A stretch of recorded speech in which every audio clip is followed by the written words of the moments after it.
Storm Antarctica.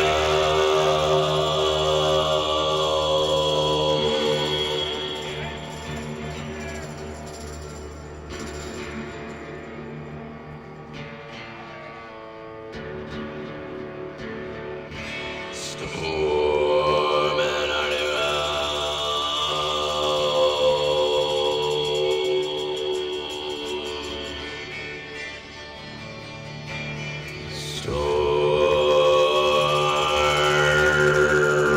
Storm Antarctica.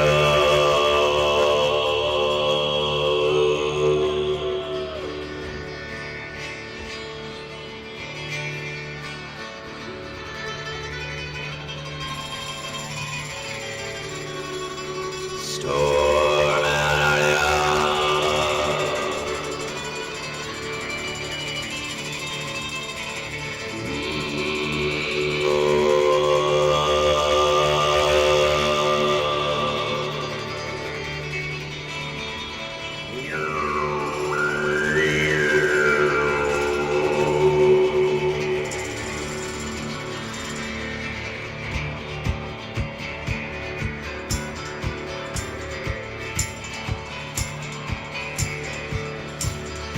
This is a search for the edge, a new age of discovery. We are in search of new land, a go beyond the edge of your mind. We have the very best sleeping bags. 1, 2, 3, 4.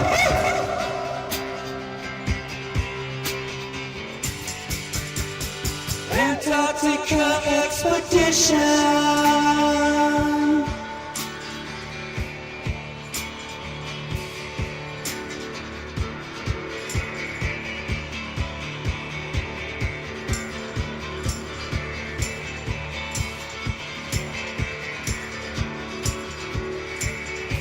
Will we hit a dome, or will we find more land? Come along and ride on a fantastic voyage. Slide, slide, slippity slide. 1, 2, 3.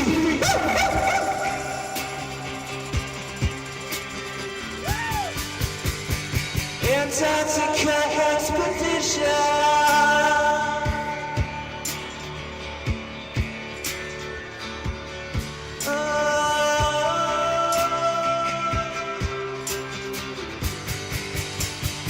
Antarctica expedition.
Antarctica expedition.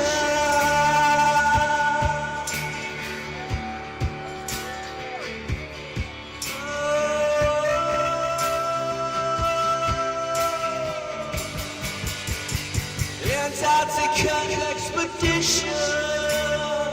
The penguin will be man's new best friend.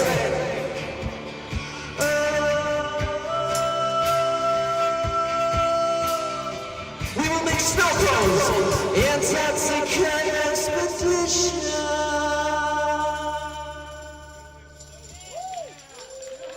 Hey, all right. Chief Crow, everybody. You like that intro? That is Chief Crow playing Antarctica Expedition at Flattoberfest. Vocals are a little hot on that mix, but it's still good because it's Chief Crow and the Flat Earth Worms.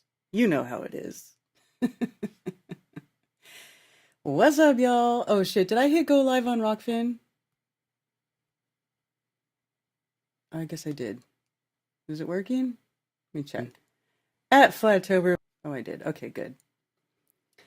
How's everyone doing? Listen, the title is a little clickbaity, I have to admit, because everybody is losing their minds. They're losing their minds over Jiren and Austin going to Antarctica and then seeing a 24-hour sun and then saying they saw a 24-hour sun.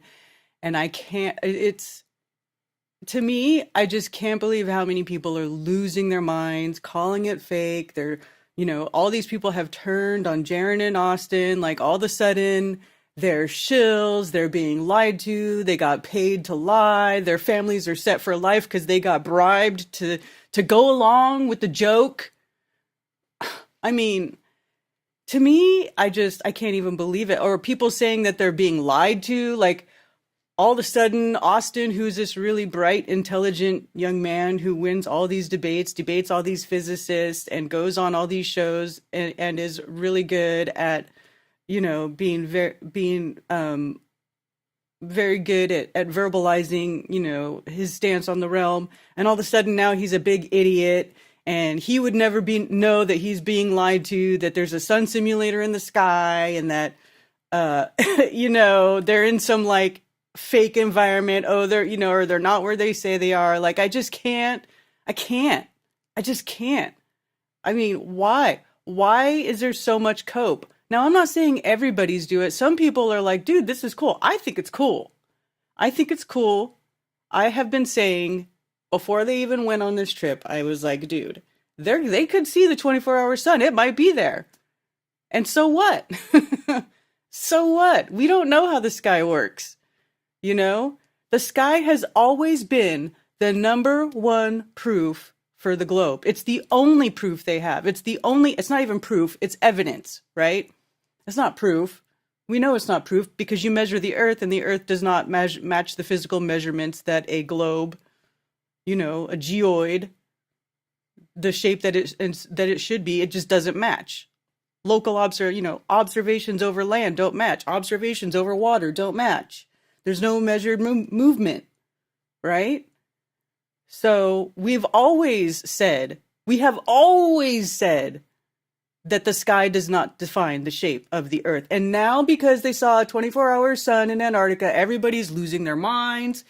There's people that are going back to the globe. I see people on Facebook going, oh my gosh, I wasted so much time thinking about it and talking about it and blah, blah, blah, blah, blah, blah. It's like, well, then you didn't really do the research, did you?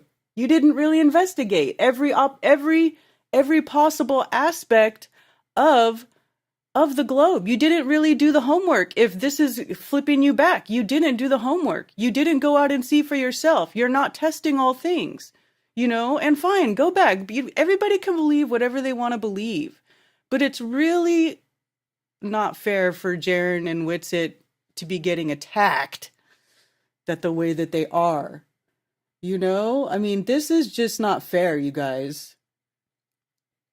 Anyway, so I thought it would be nice. Let's just, I wanted to have a stream. Let's talk about it. I'll put up a Zoom call. People can call in. Let's talk about it. I don't think they faked it. I don't think they're lying. I don't think that there was, I don't think anything nefarious is going on the part of our people. And I think if there was, that they would say so. Why wouldn't they say so? Anyway, let me say, hi, MFT, Void, I am Lone Frog, Boston Ray.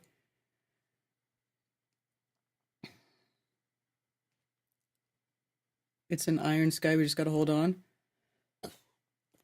I just saw the video the other day of the story of Crazy Frog. I don't know what that is. Effed up world, I liked your comment. That was funny. Crap, you're having your cope session at the same time I'm pouring my footings for my new goalpost, right? So Jake the asshole, I don't know what his take on is. I do not pay any attention to Jake the asshole. He is an asshole. I just don't get enjoyment out of his content, so I just don't watch. Look, Listen, I've been doing this for 10 years. 10 long years. Painful years. Abusive years. You know? I am to the point now where like I just don't feel the need, because if you understand the universe as energy, frequency, and vibrations, I don't want those type of energy, frequency, and vibrations in my space. I don't need that bullshit in my space. Life is too short to be brought down by people like Jake the asshole all the time. But today we could talk about all of it, but I don't pay attention to it. I am a little bit curious what he said. You know, it is kind of funny to watch everybody's takes on this. I mean, people, like I said, they're losing their minds. Losing their minds.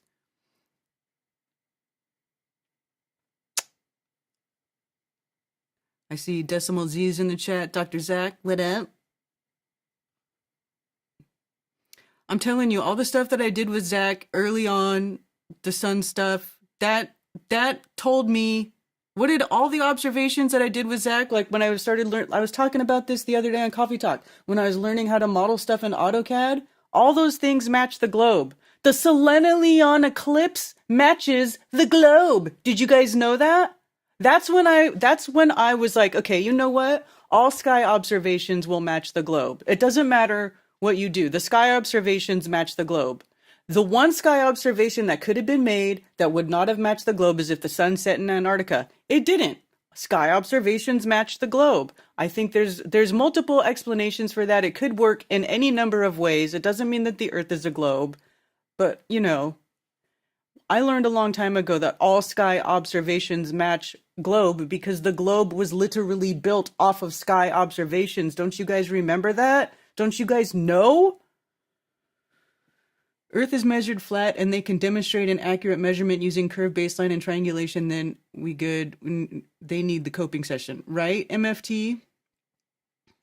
That guitar looks familiar. Yes, Billington, it's probably yours. Hi, Patricia Steer. It's always good to see you. Every time a new event comes along in the realm, I'm shocked at the number of people who lose their minds, right?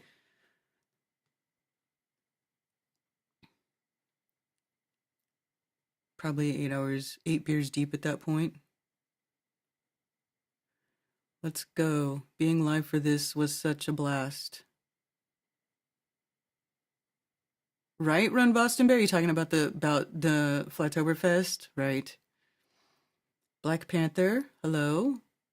I'm in the simulation camp now. Sure, it's flat, but it's fake too. Well, who knows what the sky is?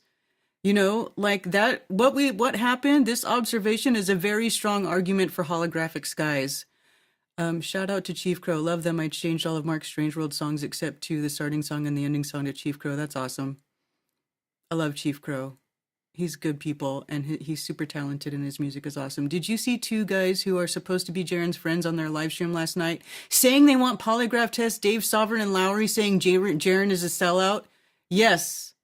And I texted Lowry about it, and I kind of gave him shit. You know, I just don't I don't understand why everybody is freaking out over it. Like, relax. You know, relax. It's fine. Don't make it weird, as Austin says. You know, haven't I been talking to you guys about how everybody's ignoring crystals and crystalline properties and magnetics? Now will you guys maybe start thinking about that shit? Like, I know it's not easy. A lot of people, maybe it's above a lot of people's heads and you kind of have to go back to zero and start relearning everything. I've been doing it for years. You know, I've been looking at all this stuff, probably because I started out looking at the sun and observing the sky and seeing if the sky observations could falsify the globe. It doesn't, it can't, it won't. Okay.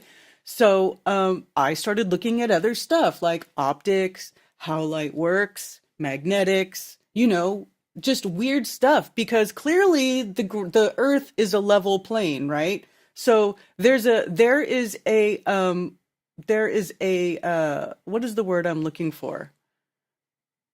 There's a contradiction there in our realm, right? There's a contradiction in the sky and the earth, which kind of makes me think that the answer will never be known. It'll never be known. And maybe, and I watched Owen Benjamin's stream that he did, I don't know if it was yesterday or the day before, but he's talking about like maybe some people need that explanation. Like it's just keeping the non-thinkers, just the people who just kind of operate on autopilot.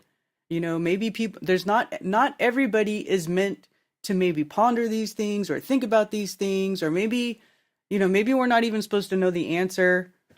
But to me, it's like, I just kind of really got the feeling after a few days of thinking about it, like, man, I don't think this question's ever going to be answered. Like, there's never going to be a definitive answer. There's always going to be there's always going to be that contradiction there. I don't know. What do you guys think? I need to open my call thing, but I just want, hey, Benjamin Balderson. Funny that according to some globies, 24-hour sun means a globe, but seeing too far as a mirage. All we say is we don't know because we don't know it ain't a ball, right?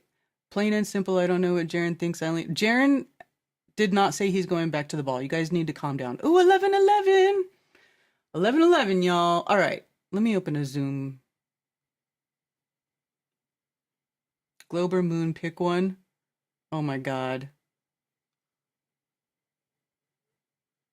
It's kind of ironic that all Jiren and Witsit have been calling others for years. They are now being called, I think it's called karma. Well, maybe. They're learning a hard lesson. I mean, Jiren was being very adamant about there not being a 24-hour sun. I think he was just calling their bluff. We're used to this shit by now. There's already a flat earth model that shows a 24-hour sun in Antarctica. How have you not heard of this? Look, some of us have been thinking about this for a long time. I don't have a published model, but I've been thinking about it already for a long time. Some of us have been thinking about this. Cammie's been thinking about this. Cammie was telling me the whole time, they're going to see it. They're going to see the 24-hour sun because the sky doesn't know what else to do. That's like the magnetics and everything about it, the mirroring. It's what the sky does. Be like water, don't be blah. I think it's a big deal they actually went to Antarctica to figure it out. I think it's great. Right?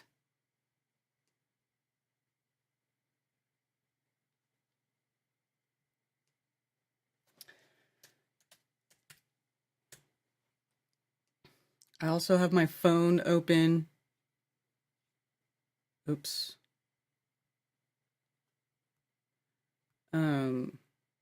The 704-666-1776 number.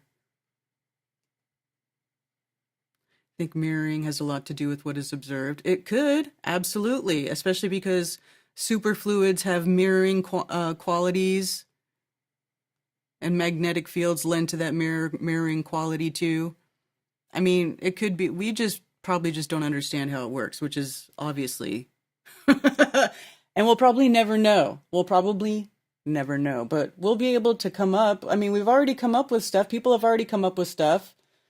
And I'm sorry, but I don't buy the little flat earth digital model with the little dome and the little visual sun going in the back. That doesn't explain anything. That doesn't explain the mechanism of how the sun is being seen south of the observer in the southern hemisphere or south of the equator. That doesn't explain it. That model just takes standard time and date data, okay? It just takes standard time and date data and plugs it into a computer model and just puts the angles in there with a little dome over the observer position. It's like, it doesn't predict anything. It's not explaining the mechanics of the sky, okay? So you can pass those little, graphics of the little multiple circles all over the earth and like pass it on and be like, here, this is how the sun works. That's not how it works. That's what you see. Okay. That's another thing that annoys me about people. It's like, you have to like already act like, we already knew, blah, blah, blah. Well, before this, nobody was saying we already knew. We were like, we would think, this is how it works. Nobody has an explanation to how the mechanics of the sky work. Nobody. Okay? You're not explaining how it happens. You're just showing what you see. That's what you see. That's not how it works. Two different things. What did Lowry say? Oh, him and that other guy Sov whatever, who was going on every stream and saying the same BS on every stream. It got so old so quick for me. They don't believe that Lowry and Jiren, or they don't believe that Austin and Jiren are they just don't believe it. They want polygraph tests.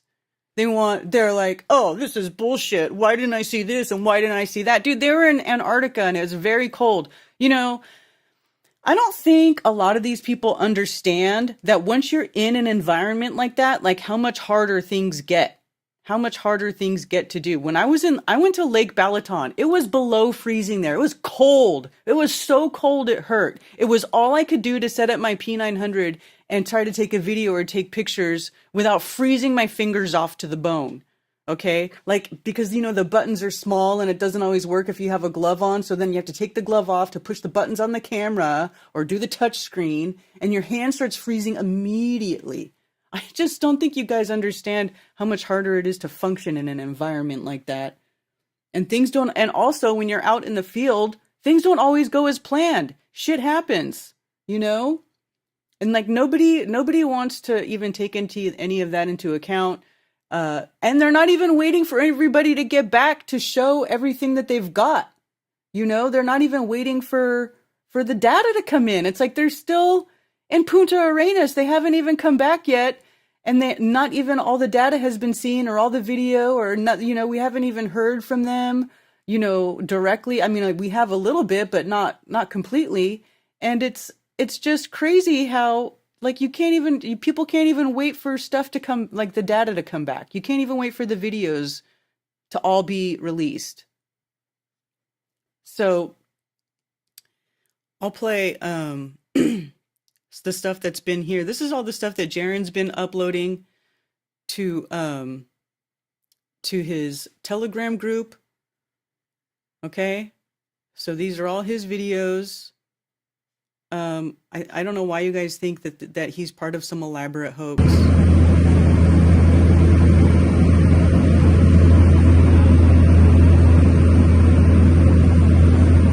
at that.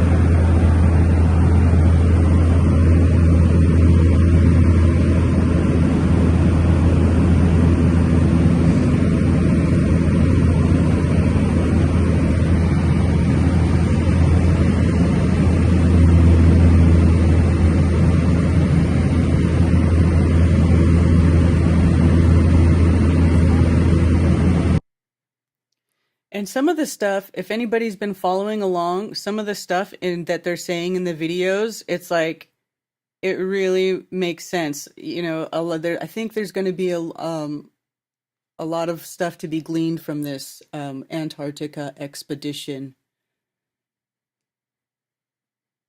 Brain is working overtime. Well, don't hurt yourself. Oh, is Witsit on there? That's cool. Journal of Geocentric Cosmology. Actually, they don't really have answers. They're one of the people that just put they just put a model with the dome with what you see. They don't explain the mechanics of the sky. Hey, guess what? Nobody knows the mechanics of the sky. People spiraling are retarded. Yeah, Sarah, totally.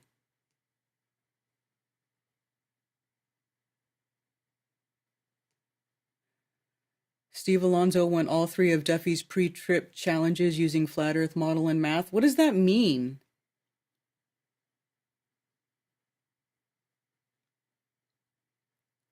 Isn't using a model to prove something called reification, isn't that what we used to give Globers shit about the whole time?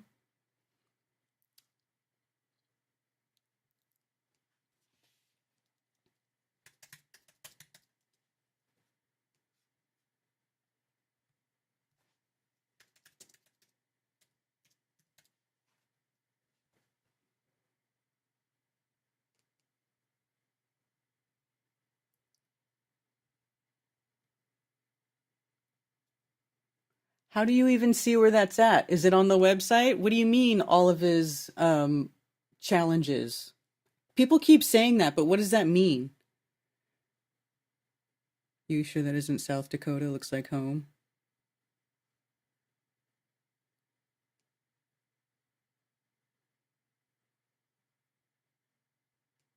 It would work perfectly with a dome. See, I don't think that the sky is a dome. I think the sky is flat, but whatever. The 360-degree video of the landscape there was not what I expected. I was expecting vast snow-covered mountain peaks visible in the distance, similar to being in Swiss Alps or Colorado Rockies. Where's the 360? That's on that one dude's channel, right? Look, I have looked at Lindsay's work, A Tomb of Illumination, and his well-designed possibility of the physics of flat Earth. He really has recently made it more understandable for the audience. Listen, if that's the video that I was just watching, it doesn't make any sense. It makes zero sense to me. I don't know why anybody, I honestly, it doesn't make any sense. I think that all it really means is that we need a longer time frame of observations. Next is to have live time lapse of the transition of the sun from northern to southern. Well, how do you have that?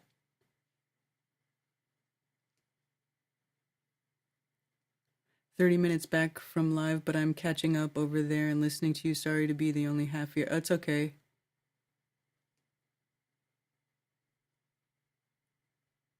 People need their biases stroked, poor little things. I know. Apparently the mechanics of the sky prove the shape of the ground. Yeah, it doesn't.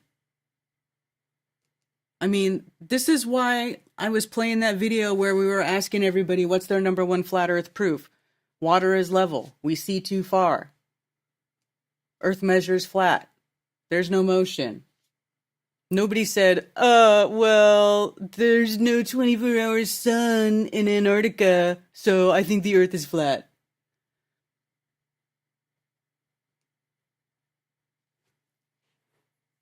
What was the initial aspect of the Earth that convinced you that Earth was flat? It most likely was not the Antarctic sun. Exactly. For me, it was the unusual moon movements in the North Star. Yeah, the North Star has been the North Star forever. Everybody wants to say that it changes. I don't think it changes. I think it's been the North Star. It is the North Star.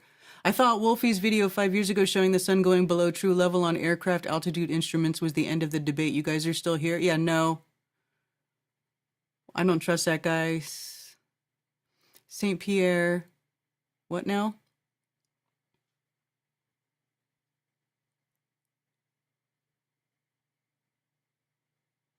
Antarctica seemed warm. Yeah, it was for those few days. They got really lucky. Look, that's another thing that seemed sort of divinely, under divine influence, right? Because they were saying that right before they got there, they were having really horrible weather and it was cloudy. Then when they got there, they had what was it? They said over 30 hours of perfectly clear sky with zero clouds in the sky. And they got beautiful footage of a 24-hour sun. They all saw it. So it's almost like, everybody went there and the creator was like, yes, here is my 24-hour sun. Bask in its glory. I bet you can't figure it out. And we probably won't. And that's okay.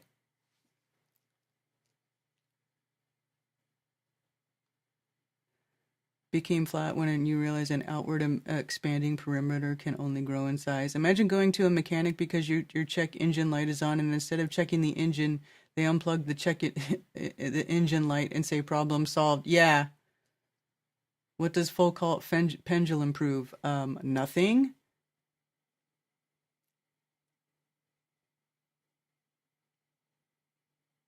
Perverts perverted the earth. Land birds don't have dicks, water birds do. Wait, what?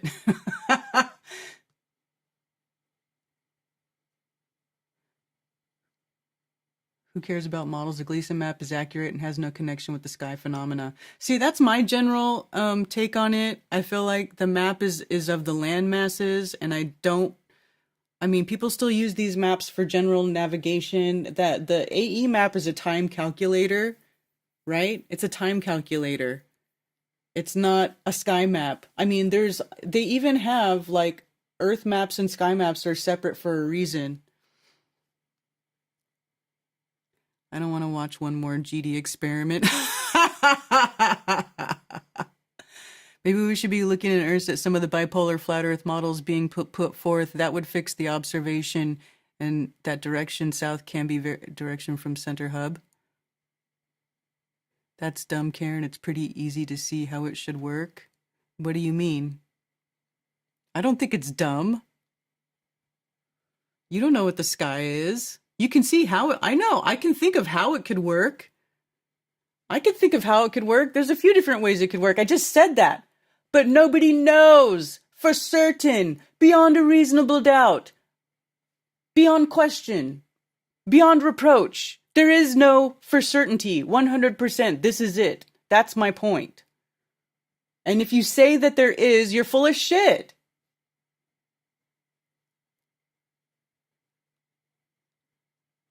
Good morning. Derek O'Hara says, in my opinion, the sky is a spiritual plane and we are the physical plane, right? We're in a strange place where the metaphysical intertwines with the physical. It's pretty wild. Duck rape is real. Oh, that's for sure.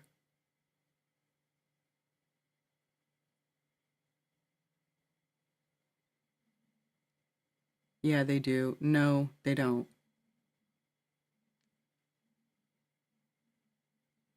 Nobody knows. Yeah. That's what I'm saying. Anyway.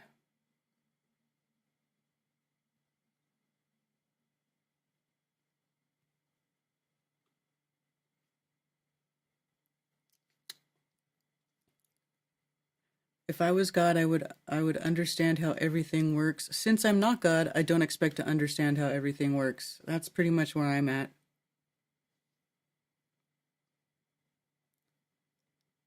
Does a 24-hour sun prove the globe, or does it cause more problems with the axis? It doesn't. What do you mean?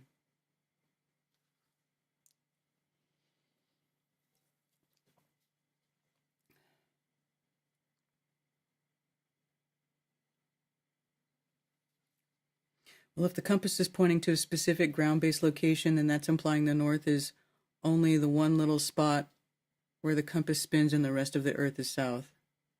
Hey, NDB. Okay, listen, I was watching a video, Lindsay's video earlier, the Tomb of Illumination, and that guy, he's saying that both poles are south poles, which is wrong. And then he's got these two circles. Oh my God. Do you guys want to look at it? It doesn't make any fucking sense.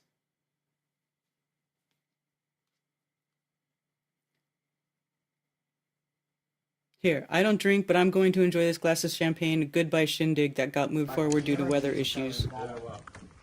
So they're in their tent. And it's crazy. We needed a VPN because we couldn't access things like Google because it's Wi-Fi. So you never had to use your shower. That's good.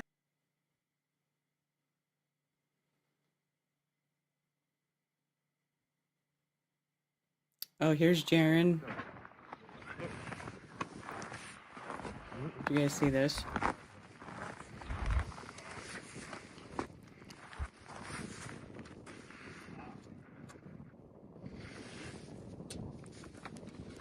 Okay, we're right in Antarctica. Who could say they've done that? Besides me.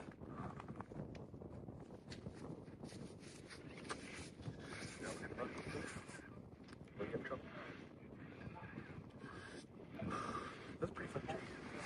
Windows are open. Goodbye. Thank you. Now they come in. Maybe I'm God. Oh, I turned this off. Jiren smoking in Antarctica. Goodbye. Thank you. Now they come in. The biggest issue I've always had with FE is not the science, but the motive for it. I've never heard a credible motive for this ongoing conspiracy, and why is there no expectation it will leak out? Well, it does leak out because you can't hide the physical earth from everybody. If anybody takes showing tents and bathrooms, yeah, real science. Well, this is obviously not all of it. You guys are so critical. Of the Antarctic continent. Before we begin, just to get your bearings over that, the whacking great big mountain. It's called Mount Rusk. It looks extremely close. It's touching distance. It's actually 2 kilometers away. Wow. The most important thing about this tour is do not go over the red flag. Why, I hear you ask? Well, on this side we have live air ops of the Antarctic continent. Before we begin, just to get your bearings over that, the whacking great big mountain. It's called Mount Rusk. It looks extremely close, it's touching distance.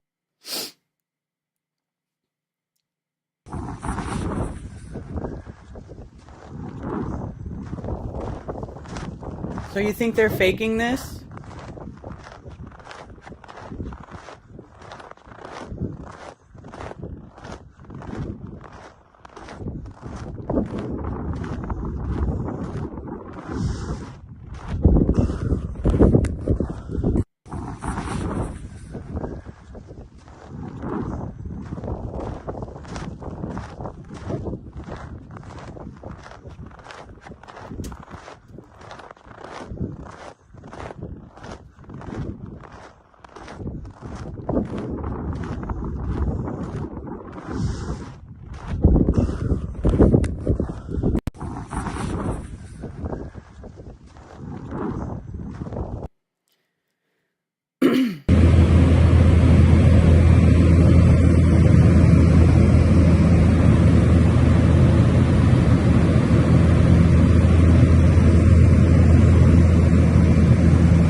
Yes, he did, Joshua.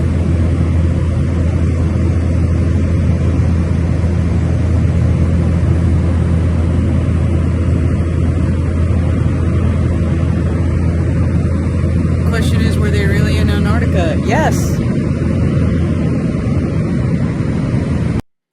Look, you guys, were they really in Antarctica? Why do you guys not believe that they were in Antarctica? This is what I don't get. What's it live streamed? Let's see. Far out. Look how far out. Oh, whoops, let me fast forward through the intro. 9 degrees. And then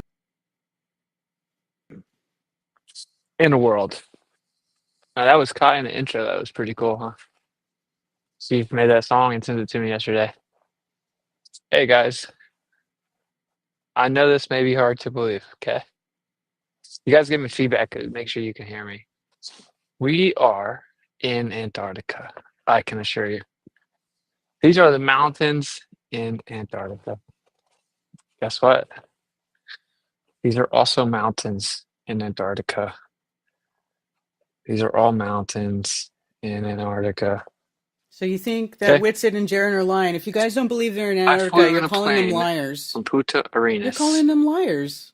I can assure you that that's where I was. I went all around Punta Arenas. We then got in that plane and we They flew were south tracked. for like 4 hours. And I checked 3-4 different compasses the whole way. And they said we were flying south the whole time. A floating compass, a magnetic compass, a military grade compass, you name it. We are clearly in Antarctica because after a couple hours, we began to be over that continent, over that landmass. Okay? Can you guys give me like a 5x5 if it's fine? It doesn't look cold there. Okay, I'm going to address all the stuff that people say. Okay, here's my weather app. It says 17 degrees. Yeah, 17 degrees. Feels like 29 degrees. Well, there's no wind and there's sun right there at all the times popping up off of the ice. Okay, so it is cold. Listen, if you guys think that they got deceived and they were taken to the wrong place, then you think that Jiren and Austin are so retarded and so stupid that they literally went into airports, you know, that are like whole airports with signs everywhere and people speaking languages and like employees, and each airport they went to was like a magic setup that wasn't in South America or wasn't in Chile or whatever flight route they took, and like the whole airport is like just like a lie, like the whole town. You think they went to a whole fake town and the whole fake town said Punta Arenas, but it wasn't really Punta Arenas. And Austin and Whitsitt Like they got on airplanes at major airports that said that the whole airplane says it's going to this location. Everybody getting on the airplane is going to that location. And all of that is a lie. And they were lied to and they didn't actually go to Antarctica or Punta Serenas. Like, think about the logistics of that. So you think Jiren and Austin are so fucking stupid that they wouldn't go through all of that, go through airport check-in and security and customs and all that shit, and they wouldn't know where they were. They were lied to. It was a joke. They don't know. They're in the wrong place. Think about that. Right? If I'm out here for a long time, I'm gonna get really cold. My ears are gonna get cold. But it feels like 27 degrees. I just showed you my weather app. All right. I can see my breath. If you can't, I don't know that. Okay. Cold enough to see your breath. So I don't know why people keep saying it doesn't look like it's cold where we are. It's very cold. They were paid off. To You guys me, are just I'm going to from believe Florida. whatever you want to believe. So 18 feels like 27. You guys are just going to believe whatever you want to believe. So now, what? So what? When they come back, you're just going to be like, fuck you, shill liar. You were paid off. I mean, Witsit has said repeatedly that this doesn't prove that the Earth is a globe. That's the normal reaction to somebody who actually did the fucking homework of trying to learn about this place that we live in would have. No, oh, you're a shill, you're a liar, everybody's a lie. Like, your life in general must be pretty miserable. That's all I gotta say. Paid back Duffy. It's why you can't openly explore Antarctica. Once you leave the coast, it drops to negative 70 on the low end. Ben, there's so many things about Antarctica that don't make sense. Like, it's completely different. Did you see all of the stuff all the hoops they had to jump through? They had to have their bags inspected. They have to fly down to Punta Arenas a couple days before. They have to have their bags completely inspected. They have to unpack everything. They have to show that they brought all of the provisions that they're required to have because the environment is so hostile. Okay? And then they go and they fly in there and look, they had to leave a day early. How would you feel if you paid $35,000 for a trip and you got a day cut off of your trip? I'd be like normal people would be like, fuck, no, I want my full 5 days. Well, you don't really get a choice in Antarctica. It's like, okay, well, you can leave a day earlier. You could be stuck in this miserable place for another 5 days. It's totally different than going to the Arctic. Do you guys remember when Daryl Marble was looking at the 24-hour sun in the Arctic? He didn't have to be dressed like this. He was like in a t-shirt. He didn't have to have his clothes inspected. He didn't have to have his bag checked. He didn't have to jump through all these hoops to prove that he was well prepared to go far enough north to go see the 24-hour sun in the Arctic. There was none of that. It's completely different. In the Arctic, there's flora, there's fauna, there's animals, there's plants. Like a human can live there, right? Here, there's none of that. It is completely antithetical to life. Humans cannot survive here without bringing absolutely everything that is required for life with them. It is completely different than the Arctic. That alone shows you that this is different, that it's different, and it doesn't make sense. Because on their globe model, it should be the same thing. It should be the same, but it's not. It's not. The South is not at all like the North. It's completely different. Stop yelling. Shut up.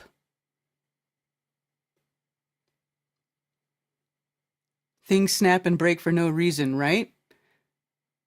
They defo went, but the green screen mistake didn't help. Yes, I agree, MFT, that was stupid. But you know what? Though?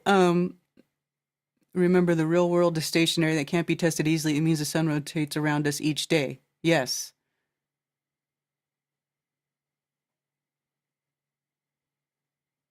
No plants in Antarctic. This is summer for them. Exactly. If it was the way that they said it was on the globe, the Antarctic would be just like the Arctic, and it would be just the same.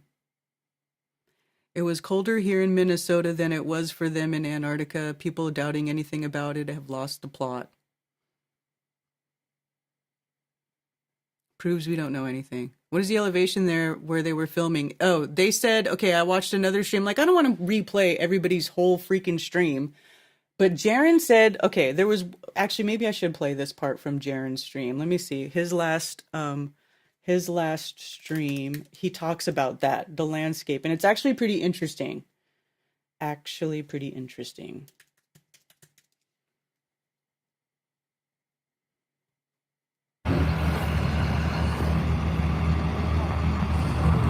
Here, put in this tent. It's like the activities. Sun fucking circle here. And honest to God, if you offered me this trip for free, I would not come back. Callie, I can't wait to be home. And the showers, miserable. Did you guys, oh, I guess everybody on my GoPro spray nozzle and you flip in Antarctica, they always are pulling their food and pulling their provisions. And I've always said, like, I'm like, wait, they pulled 400 pounds? Yeah, right. No human being can pull 400 pounds in a sled across the snow. But then when you're getting all your gear together, remember my bag was 50 pounds, another bag was 50 pounds, plus my carry-ons. So I probably was carrying at least 150, 200 pounds in my sled. You put it on the sled, you start pulling it, and you realize, oh shit, it's like pulling nothing. You're just pulling a sled across this ice. It's easy. And then you're all of a sudden like, oh, okay, that makes sense. I'm an idiot for thinking that I knew something. You know, oh, you can't pull 400 pounds in the snow. Smooth. You just pull your sled through here. So simple. I mean, you can't freely and independently tour Antarctica. Go ahead. Or you fucking died.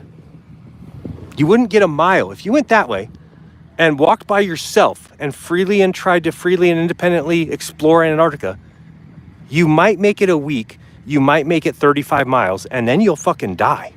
So, good luck. Good luck. So, again, people just aren't thinking. I didn't think about things like that. When you fly over Antarctica and you come in and you see below you that it's just ice and water, then ice and water, then ice, then ice, then ice and ice, then mountains, then mountains, then mountains. You're like, wow, who could? And this is why. Oh, by the way, we did figure out something. You know why people think that it snows here? Does not snow here. Does not rain here. No snow, no rain, no precipitation. That's weird. Just cold, miserable as fuck. I want to see where he talks about the landscape. But thank you, Heron Song, for your... Because there's one part where he talks about the landscape, and he says, like, beyond that mountain, he said it starts to get colder. If you go over that mountain, the elevation just starts to rise. It's like you from the shore of Antarctica to the center. It's like it just gets higher and higher and higher. Doesn't that make sense? So anyway, I can't find where he said that. I can't remember. I've been watching so much stuff from Antarctica that I don't remember where it is. And I also need to look at the moon. I'm curious about the moon, the path of the moon, because he's saying that when the moon is full, the moon is always in the north, and when it's a new moon, it's always in the south. So you never see. That's why you never see a 24, a constant full moon over the South Pole, which is weird. That's weird. Here we go. Here. So here's where he talks about the elevation. Yeah, I never figured that out before. Elevation here is 2,500. Elevation of that mountain is 4,000. That mountain is 4,500 feet tall. So off the 2,500 elevation here. But that's another thing is that people don't get, is that the elevation here is 2,500, but then this just bulks straight up to the South Pole. Right, so it just rises all the way to the South Pole. It's like an incline the whole way. So, pretty crazy. I wonder what they're doing in that tent. Whose tent is that? I don't know, they're doing something in that tent over there. I'm just wondering, they haven't pulled up a skidoo to anybody else's tent before. Don't know what they're doing. So anyway, that was... interesting. I don't know about the moon. Let me turn back around and see if I can see any more in the chat. So hard to see. Show me your compass. Oh, let me I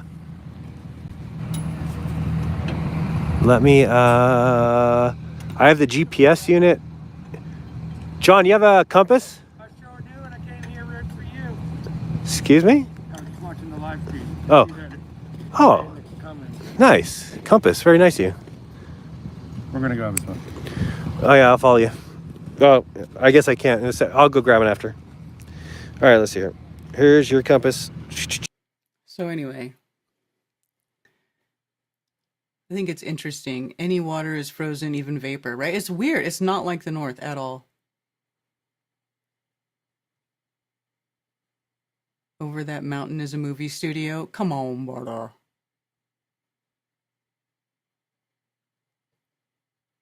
Strange World had Joe Hanvey on. Yeah, I saw that. I haven't watched it yet. There is no South Pole. South should be the same number of time zones in the North, right? That's what I'm saying, but the South is not like the North.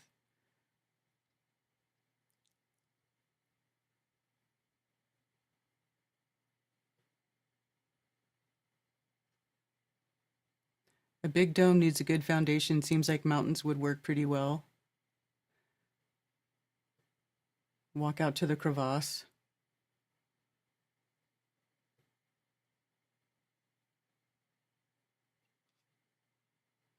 Austin was just on Nathan Oakley's stream a few minutes ago, and Nathan was yelling at him as expected. Oh my God.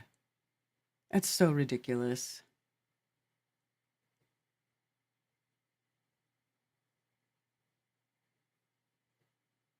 If you watch some of their stuff, though, they had lots of equipment. They had lots of recording equipment. Jiren, I did ask Jiren if he got his own 24-hour time lapse of the sun. He did. He got his own, but he said that the Dave McKeegan guy would probably have a better video. But he said he did get his, but he's not uploaded his yet. I'm sure he has to do all the stuff to, whatever, upload it. I don't know what his capabilities are, what he brought. I don't know if he brought a laptop or whatever. The other guy probably brought a laptop, etc. Okay. James Ritchie, thank you for the tip. And Pine Tree Bear, thank you for the tip. Appreciate you guys. Did they claim that the sun was going counterclockwise, but from tip of South America to the sun rises in southeast and sets in the southwest? Well, it's a cardinal direction thing. If you're south of the sun, it will go right to left, right? If you're looking north, right? If you're looking north, the sun will rise in the right side and set in the left, because the right side will be east and the left side will be west, but everything's still going east to west. It's hilarious that a quick flight over Antarctica could solve everything, but nobody talks about it solved in half a day. Yeah, but they don't do that flight, MFT. That's another thing. That's another proof that it doesn't make any sense. They were saying Duffy's 360 view was 1 terabyte. Yeah, that video is huge. The memory that videos take is disgustingly huge. Handling video. Chris Van Maitre, good to see you. Moderators are being nice. Some of you guys are showing your true colors. I hope someone is taking notes. Why? What happened?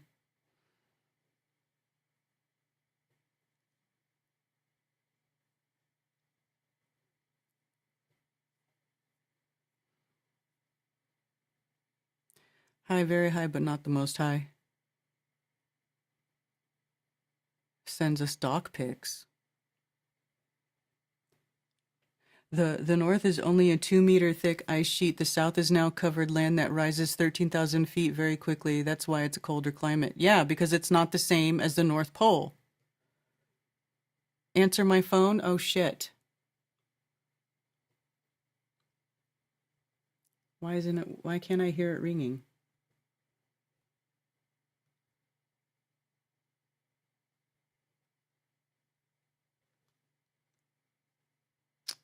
Try again. I'm sorry.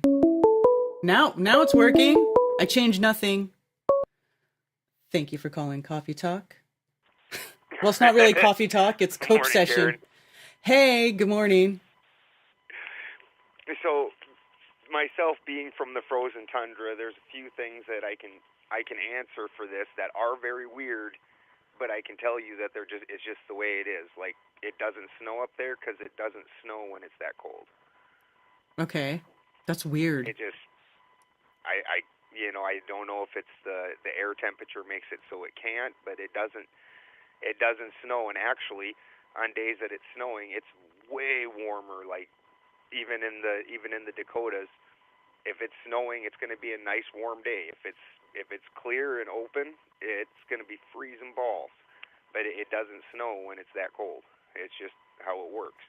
Also, when it's that cold, like in 1988, I believe, 1987, either 87 or 88, it got down to -70 in the Minneapolis International Airport. They shut that whole damn airport down because on the runway, one of the the plane I was on that was supposed to be going to Denver, the nose cone snapped and fell off the front of the plane. A piece of one of the wings snapped off of one of the other planes. And so we got stuck in Minneapolis for 2 days. It didn't lighten up. They put us on a bus. We took on the bus ride from Minneapolis, we went to Aberdeen, and the hinges on the bus snapped, on the window snapped, and the window just flew out, and we got stuck in some podunk-ass town in the middle of nowhere for a whole day waiting for a new bus to come replace us. Because when it gets that cold, pieces just snap off of your equipment. It won't work. And, like, when you're, like, as a mechanic, if you can easily go find videos where they'll take oil and they'll put it at like 0 degrees or -20 degrees, and you open it up and your oil is solid. Like, now you got to imagine what that does to the inside of an engine when your oil is solid. Now, especially if it's not running and you start it, it doesn't work out real well. You have so many different equipment failures and whatnot. And supposedly, again, I've never been to Antarctica, but supposedly once you get away from the coast, and we know this is a fact too, that the coast stays warmer. The ocean in and of itself has a more stable temperature, and so it keeps it warmer. Just like where I live in a warmer area. The temperature doesn't fluctuate near as much where I live because I'm right off the coast.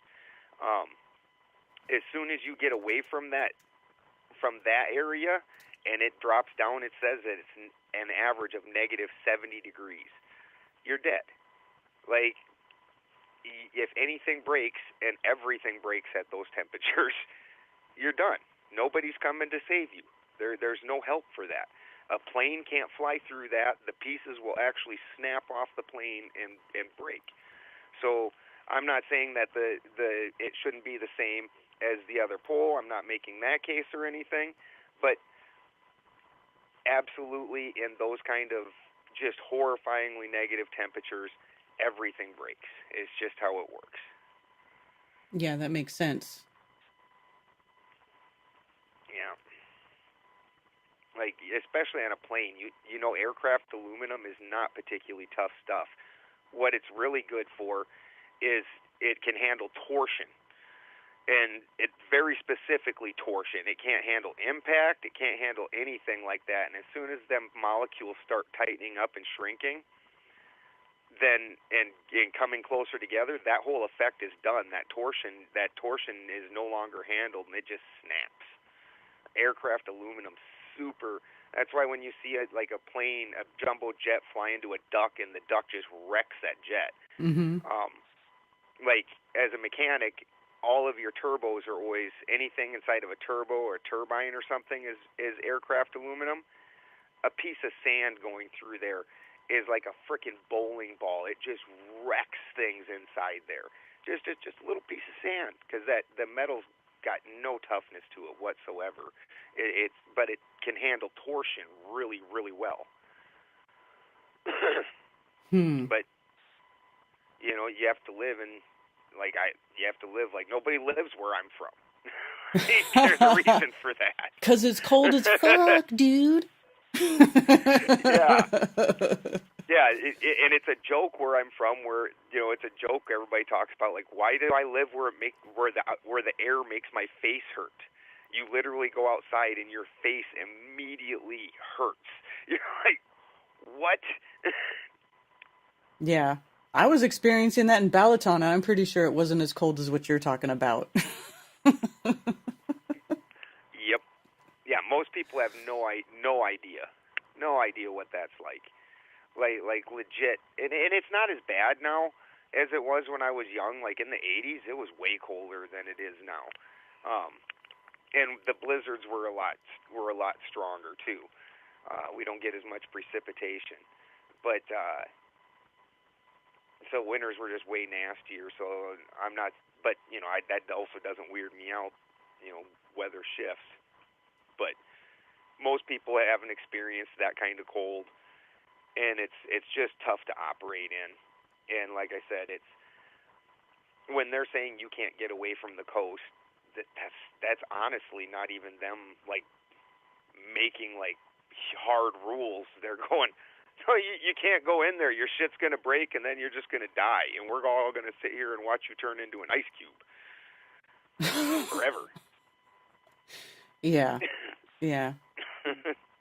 I knew it would be miserable there, and when this whole thing was announced, I was like, they were like, "What about you, Karen? Do you want to go?" I was like, "Hell no, I do not want to go." Ugh. Since I flew off a motorcycle and into a tree, and my whole left side is like chunks of metal and pins and stuff. When that metal gets cold, oh, I'm miserable. I can't hardly move because it's going through my bones. So my whole left side will kind of curl in on itself, and I can't make it uncurl until I get warm. So no, not for me. I'm done with that. Yeah. Oh my gosh. So But, what do you think about everybody's reaction to this whole thing? oh wow, it's an absolute shit show. I can't believe. I mean, I knew Jiren was going to take the heat that he was going to take. I knew that was happening right out the gate, because this is strike two for Jiren. He already kind of had that aura about him, from the whole Netflix ordeal. So I knew when this happened again that people were just going to lose their mind on him. That one I knew was going to happen. But the rest of this, it's wild. I don't understand. I don't understand why people thought that wasn't a thing, for starts, because it's an observed thing that lots of people have observed throughout the years. This is that it's not that big of a deal. I don't see why that would change it. I don't have a particular model for it, but I've never claimed I have a model for that, and that a 24-hour sun doesn't bother me at all. So I don't understand why everybody else isn't going, okay, well, we'll put that into the fact, because that's what we've all should have been doing the whole time, is just collecting facts. Mm-hmm. And as we collect facts and put that into the system, then we figure out where we sit now. I honestly thought where this was going to end up being is now it was going to amplify the fight of whether the sun is an internal or external thing from the firmament. Where if it's an external, then this could easily be just through. You imagine that it's like being inside the snow globe. If it's external, then all that could be is just the entire. All of it's just a little light trick of reflections. Mm-hmm. So I thought that this would probably amplify that argument, and then bring that back up and bring back up the second sun footage and all that kind of thing. I thought that would really amplify that, and that people would be like, okay, well, I could see where this whole thing where you can do little circles and then move the sun slightly further away and then slightly closer, which would be like the Christmas tree. For me, the Christmas tree is literally the sun, and when Santa's going around it, this is literally that expression where it gets smaller as he goes toward the top, which is Polaris. The star is Polaris at the top of the tree, Santa is representing the sun, and it gets smaller circles, and then it goes back and it gets wider circles, right? As he goes back down with glee. Mm-hmm. Everybody's all happy about it. So I've always so that's to me always been that representation of that. So I thought that this would just switch, kind of maybe answer some of the internal fighting questions that are happening and have been happening throughout the years, where people are like, some people think it works like this and like this. I just thought that all this would do was X out some of those options, and people wouldn't lose their minds so much. But everybody's losing their freaking minds. And, oh man, Jiren is a meme fest right now that people I've never even seen talk about Flat Earth or have anything to do with it. Like, I've seen his meme posted by damn near everybody. Yeah, the Daily Mail did an article about it, I think. Look, it's showing up. I put in Antarctica, and then I put in news, and there's Jiren. He's the second link. Sometimes you are wrong. Flat Earthers admit defeat after seeing 24-hour Antarctica sun. And seeing all it does is disprove the Gleason map. yeah, but does it though? Well, it just maybe. I don't know. I don't know either. Like, it's just so weird. But you know, it's like, well, I don't know, because there's still things about the Gleason map that are correct, like the time calculation. You know, if you go with the sun over where it is at noon on the map, that's where it's noon on Earth, right? Right. So some things about it are right. Right. So I don't know. Well, the worst part is for me, the thing that I saw it, because I don't make, I've never been a flat Earth presenter. It's not my thing. I don't present about any Earth shape. Mm-hmm. You're smart. So for me, the thing that is definitely, there's no doubt, is we cannot go off and get the perspective to actually see what's going on, and that's the biggest problem. We can't get away from here to gain the perspective, because there's zero chance that we can leave this environment. It's just a scientific fact. You can't have a pressurized vapor system next to a lesser pressure without them equalizing. It's just how it works, unless you have a hard barrier. And so we can't get away to get the perspective to actually see what the hell's going on here. And that makes it really weird. Yeah, it is weird. That's why, like, this whole thing has kind of made me think, yeah, we'll probably never know what's going on up there. Yeah. You can't. How if you can't go there? I mean, the world. There's all kinds of things in the world that the way something works, and then when you get there, the weirdest shit happens, and you're like, and you see some just crazed shit happen. You're like, oh, well, can't really explain that, but I guess that's what happens, and that happens a lot. There's all kinds of things that we can't explain. It doesn't really bother me. So for us not to be able to explain the way this giant system works, when we can't even really explain a whole lot about ourselves or anything else, I'm not sure why that would be shocking, and it doesn't bother me. Yeah, it doesn't bother me either. Yeah. Well, and agreed, it doesn't necessarily disprove the Gleason map. It maybe disproves the outer ring of Antarctica, where it's some ring that surrounds us or something. I don't know. Again, I don't put a because in my mind I can't figure it. We're not really going to be able to figure that out too well. We don't have the resources. We don't have the ability. Yeah. Well, in my mind, I'm like, they would have to go to like maybe the opposite end, like south of Australia, and observe the 24-hour sun, and then south of South Africa, right, and observe the 24-hour sun, or try to go to like different places. The only problem is there's not really very many places in Antarctica that are accessible, right? There's only like a couple. Yeah. And again, that's not really that much of a conspiracy. It's honestly, a lot of it just isn't accessible because of the crazy ruggedness of that actual landscape. What do you do about that? Yeah, exactly. Like, equipment's not made to operate at those kind of temperatures. Mm-hmm. No equipment is. Mm-hmm. I know I operate at like negative 150 in my lab regularly, and it takes nothing to break stuff. Yeah. Nothing. Like and it's also super neat. Even as a mechanic, I use some of these physics. Like right now, I'm rebuilding the rear end of my truck because, of course, why wouldn't that go out? And freaking when you're doing that, you have these giant components. So to take and replace these gears and these bearings, it takes a lot of pressure because the pressure is what's holding these bearings onto these, big metal shafts.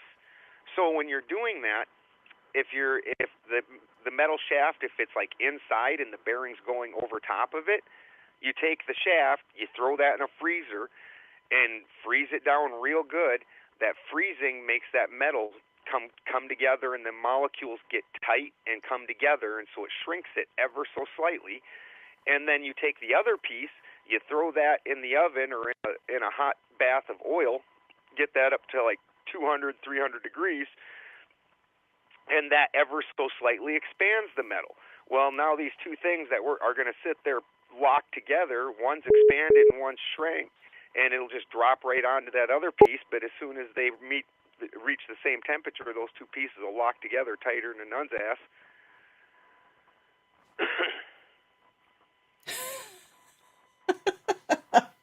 I just processed what you just said.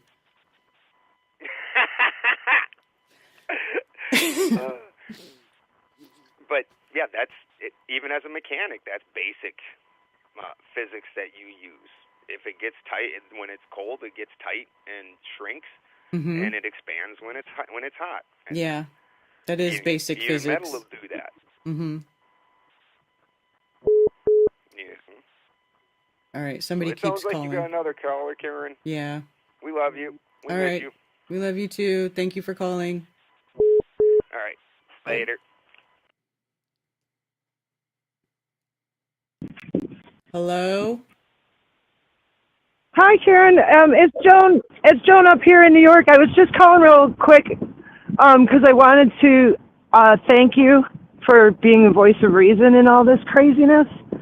And also, I just wanted to mention that, Tomb of Illumination, I know it's all speculation, and I'm not trying to make the point that he's right or anything, but I think a lot of the trouble is he's very convoluted.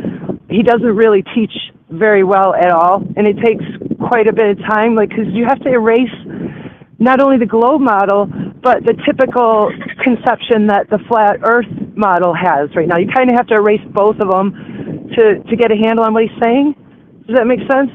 Yeah, but I don't think that's the problem. I think the problem is that he doesn't understand magnetics, and he's using it in his model in a way that doesn't make sense in the real world.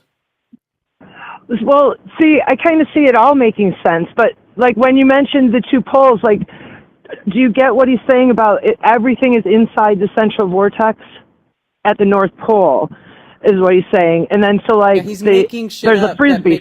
Yeah, it doesn't make any sense. It doesn't make sense. It's not how magnetics it doesn't make work. sense. No, that's not how magnetics work. Okay, well, I just wanted to mention that it seems like a lot of people who are really harshly criticizing him don't necessarily follow what his model is actually, what it actually is. I saw him talking about, I saw him talking about one pole moving in and moving out, and then on his drawing. No, the pole doesn't move. Well, it's not the pole moving in and out. That's how he explained it. I don't want to get in an argument or anything about it. I just think that's not really what he's saying is happening. So I would just want to say, if people pull up his videos and they pull up one where he's talking about a specific aspect, and they don't know the whole bigger picture, it's going to sound ludicrous and ridiculous. And I get that. And he does sound ludicrous. Like when he was on Jiren, he sounded absolutely ludicrous. If that was my first introduction to him, I would think I would never watch him again. But you know, if people found one of the ones that's a little bit longer, where he actually starts from the beginning, so that you can understand, because he's not talking about the poles moving in and out at all. He's talking about like the magnetic. I started explaining words. Then I don't want to take up a lot of time. I just wanted to tell you. I can tell about the the magnetic people are pole. not getting what he's saying. Yeah, because it Pardon? doesn't make sense. That's why they don't get it, because it doesn't make sense. Yeah, but it's not. It does. Well, anyways, I just want to encourage people and you to give it a chance and look at one of the ones where it starts from the beginning, so you understand what he's actually trying to say. Because it does take a while for the penny to drop. He's terrible. His pedagogy is non-existent, so it just comes off sounding crazy. But once the penny drops, I just want to encourage everybody to not just throw it out the window so quickly because the guy can't teach at all. That's all. Okay. So, and thank you again for not being vitriolic and ridiculous like so many people are being. Yeah. That's much appreciated in all this. So All right. thanks. All right. Well, cool. Well, thanks for calling. All right. Have a good day, everybody. All right. Bye. Yeah, I was watching that video of his earlier, and it just didn't make any sense to me. I don't know. Well, you know, and if you're a horrible teacher, how's anybody supposed to learn? Karen only listens to what Jiren says. Are you a fucking retard?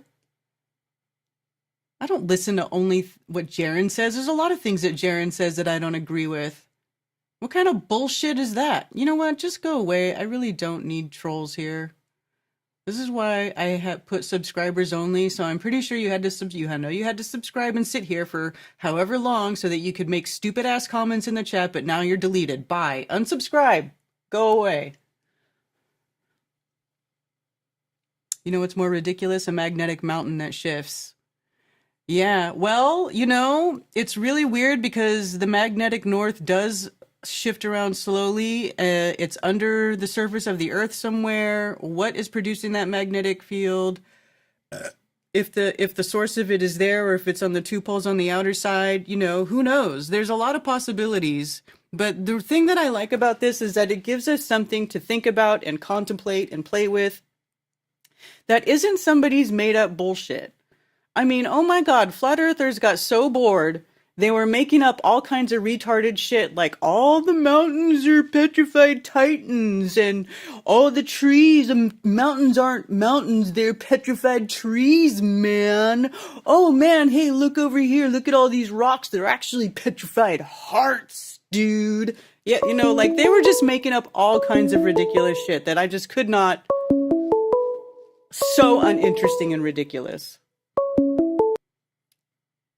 Thank you for calling. You're on with Karen. Hey Karen, how you doing? Good. How are you? Oh, doing pretty good. I'm glad you're trying to keep everybody from losing their minds. Well, I don't know if I can do that, but you know, we can try. You're assisting very well. It seems like people are spiraling and it's retarded. I'm glad I could say that. I'm not allowed to say that while I'm on TikTok. But yeah, it seems people are just spiraling. It's like, why can't we just kind of sit back? Let's collect some information. Let's see what these guys bring back and dig through it and see what comes out.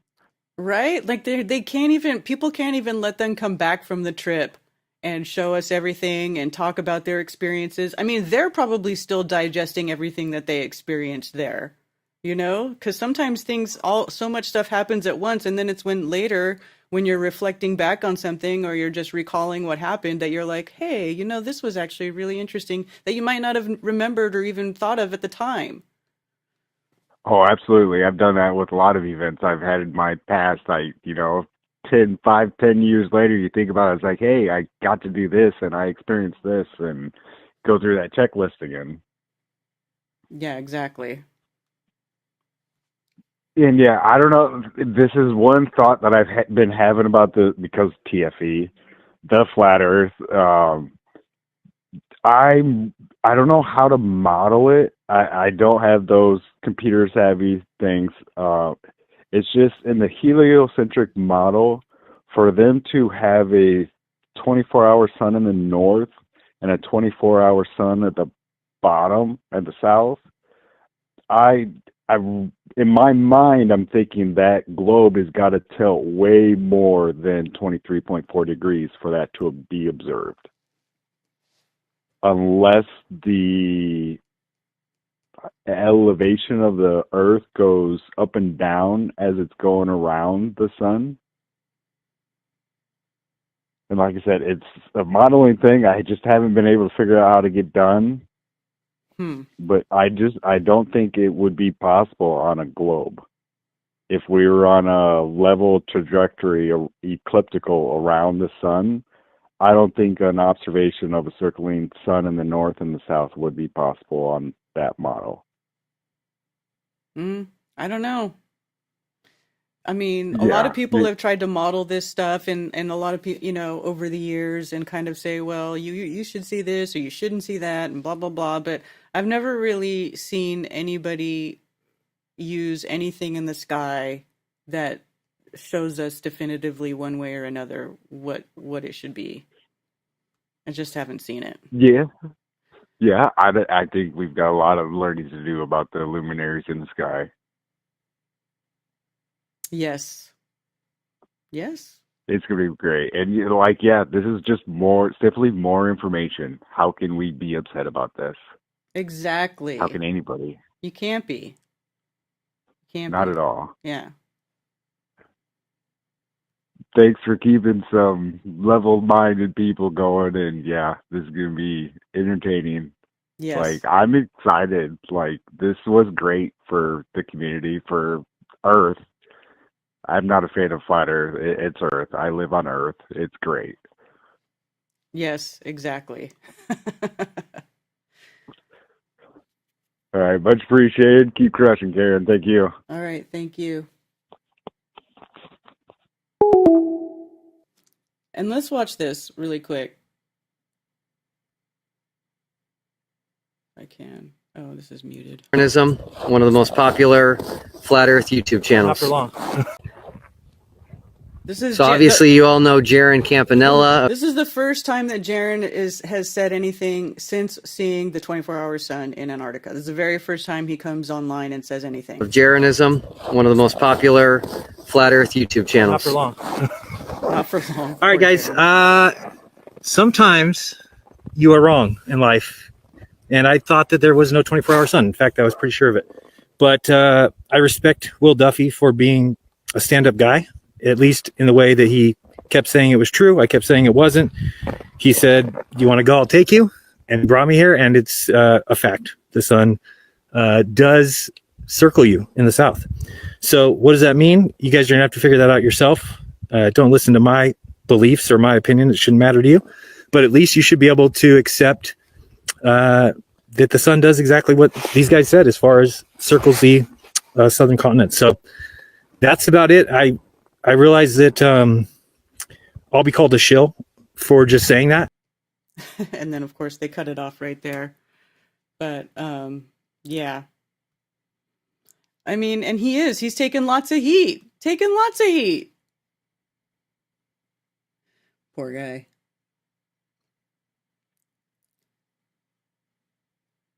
I'm so happy for real truthers like Nathan Oakley. I don't worry about this nonsense. Does the sun prove Earth shape? No, models aren't real and we don't live on a model. Well, I would agree with that.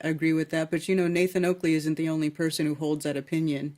There's other people who hold that opinion who don't yell at people over it. It's probably because many told Jiren this would happen and they attacked everyone. Do you look at anything else besides your hero, Jiren? What? Did you see that Will Duffy put a community post with a pic of Jiren paying him back the $40K? No, where's that at? I was thinking the moon map could be right. You could see 24-hour sun in the Antarctic near the firmament where it meets the ground, but on Other non-public parts, it's dark. Yeah, the moon map doesn't make any sense to me.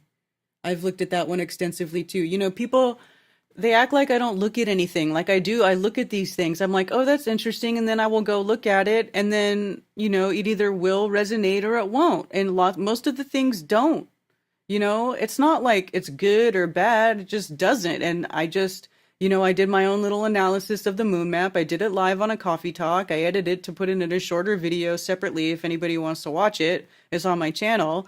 But there's all kinds of things wrong with that moon map. All kinds of things. All kinds of things. But, you know, it's good that people are at least trying to figure stuff out.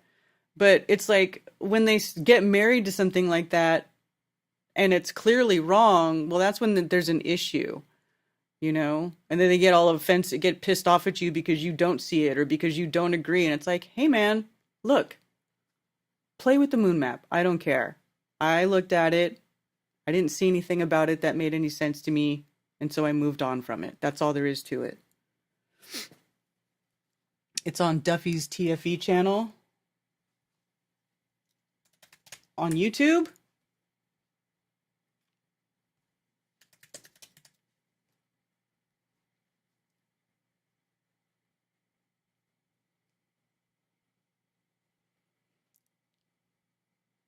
Why did Eric Dubay change his mind in Antarctica? What? In complete shock, Jiren paid me back for the entire trip. Oh my god. That's a joke. That's a joke. All $40,000.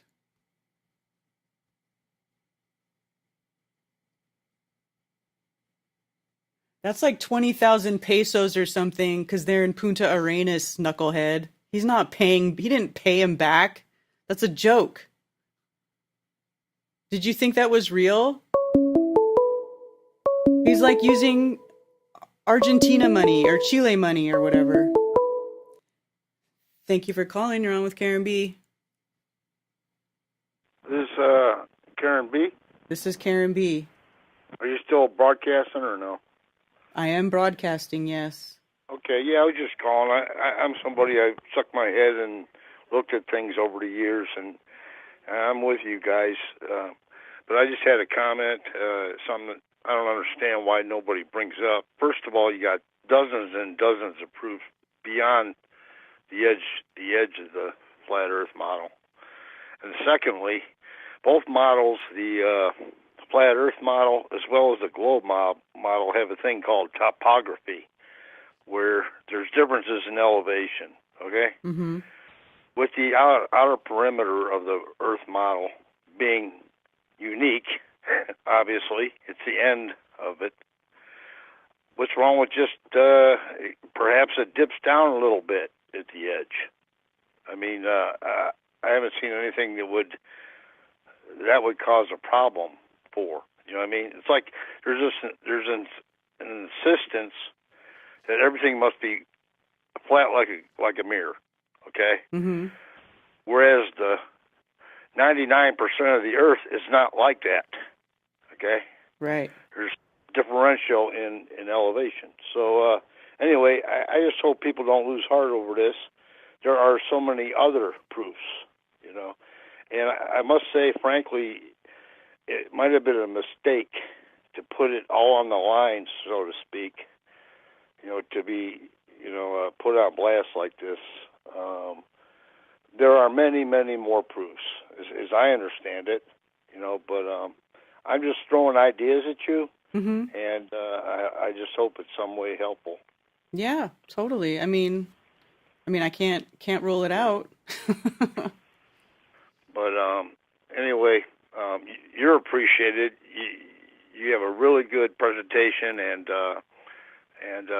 your work is very much appreciated because I know you've been involved with this for years. So anyway, forgive me. I'm a newbie, so to speak. I've only stuck my head in over the years a few times, but I just hate to see people lose heart. You know.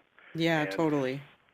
For future reference, it might be a mistake to allow oneself to be put on blast, number one, and also to allow oneself to be pegged as the voice of the flat Earth. there should be some kind of agreement ahead of time that, listen here, we're not speaking for all the brains in this community. You know what I mean? And that's not singling anybody out. I'm just saying for anyone to do that might be kind of just dangerous to people's confidence and all that. But just ideas. That's all it is. Ideas. But thank you again, and I'll continue watching your stream. Appreciate what you do. All right. All of you guys out there, thank you. Yeah. There's a lot of people doing a lot of stuff. It's great. Guys, have a great day. All right. Thank you.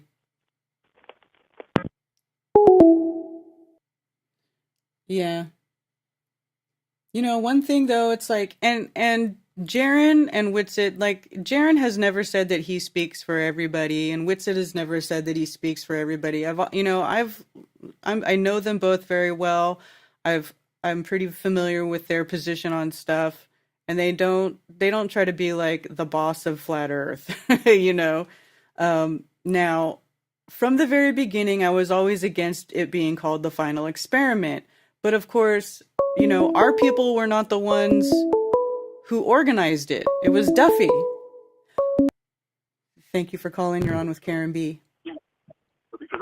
Hey, it's Vaughn from Raleigh. So I wanted to run something past you. I was going to maybe mention it to some other guys too, but the whole thing about the vanishing point, if you imagine, like if you stuck your arm out and stuck out your index finger, pretend that that's the vanishing point, right? Mm-hmm. So that's where we see everything kind of come to a point and all that. But if you raise it up above you, what happens then? Because there's not really a vanishing point going upwards. But I wonder if that has any relevance to, the way we see the sun. Because if the sun is going away from us, we don't see it diminish in its angular size, but maybe that has something to do with the fact that it's beyond that vanishing point above us. Does that make sense? Yeah, I think that has to do with the sun basically being on a higher plane, on that higher altitude. So no matter what, it's always way above our head. So it's different if the thing is actually physically right at your eye level, then you'll see it diminish in size much more obviously. Perspective is a weird thing. It's very weird. And the sun does change angular size a little bit throughout the day and throughout the seasons. Chris Van Maitre, who was in my chat earlier, made a video where he measured it. It's, But it's not really consistent, though. It's not like when it's going away, it's diminishing at a certain percentage consistently. And I mean, I understand that some of that may be due to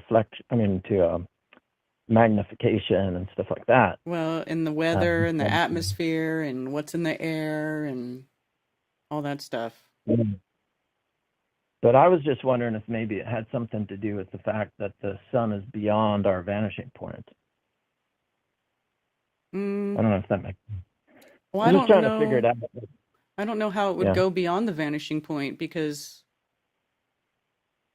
Well, the vanishing point is, I don't know how many miles away it is from us on the horizon. But if you, as I said, if you just like raise your arm up, imagining that the end of your index finger is the vanishing point, that's going to be a certain distance as well, 6 miles or whatever. And then, so if that's where the limit of your eyes, and yet we can see the sun, which is beyond that point, I'm sure. Does that somehow change the way we perceive things so that, like, if it's going away from us, it's not gonna do the same thing as it would if it was like within the vanishing point? I don't know if I'm good at explaining this, but I'm trying to kind of figure out how to articulate what the issue is. Yeah. and then see if anybody kind of if it resonates with anybody. Yeah, But it's really weird. Things get really weird when they're way high up in the sky and there's no frame of reference really. right, It does get weird. yeah. Yeah, and as for the final experiment, don't like the name, of course, but yeah, I mean, I was talking to somebody recently, and I said, we still have all of the other evidence that you can see too far, the radio waves being transmitted much farther than they should be able to, and so on and so forth. The gyroscope and astrolabe, and all that stuff fits with the flat Earth, but it doesn't fit with the globe Earth. And so we've kind of got, I mean, he's got that scoreboard on his thing, but if we put a scoreboard out, seems like we'd have a lot more points than the globe would. Now they got one more point with this final experiment thing, maybe, but I mean, if you tally things up, it seems like the flat Earth side has a lot more evidence. So, yeah. I think we just need to kind of put our heads together and figure it out. But I don't see this as like some kind of death knell to the flat Earth by any means. Yeah, definitely not. Definitely not. Yeah. All right. Well, thanks. Yeah, thanks for calling. All right. Okay. Bye.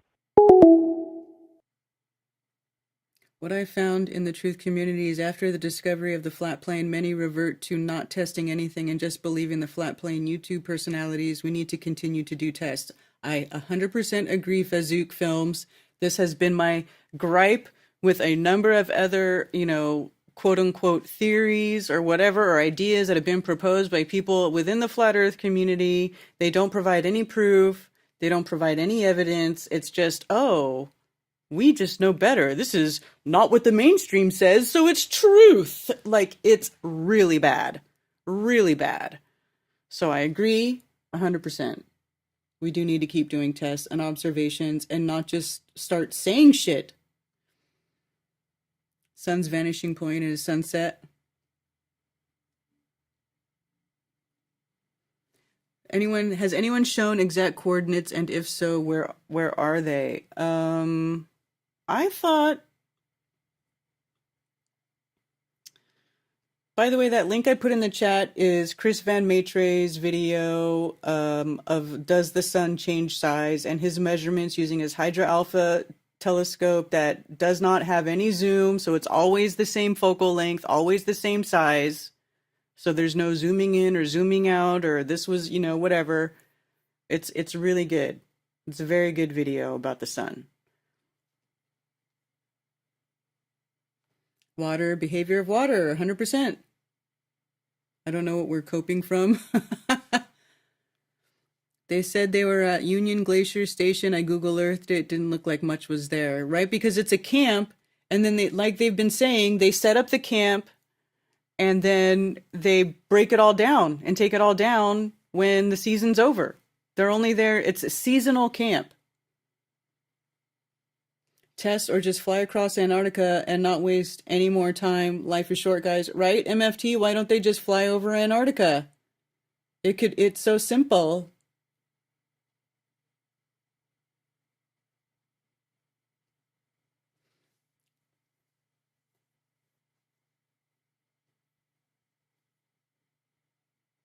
No live 24-hour footage. Well, first of all, you can't even stream for 24 hours. The maximum YouTube stream time is 12 hours. So even if they did live stream the sun, they would have to stop the stream and restart it, or have multiple streams going, blah, blah, blah, right? But if they're there recording all their data, why would they be wasting their time doing a 24-hour live stream of the sun, which they can't even stream for 24 hours, instead of just recording it all? Everybody keeps saying that. Why didn't they stream for 24 hours and show the sun? Because you can't even stream for 24 hours. Like anything where they have like you would have to set up a webcam and have like a webcam feed that was constantly going. Even places that have that, the webcam feed goes down every now and then. It's not even guaranteed to stay up for 24 hours.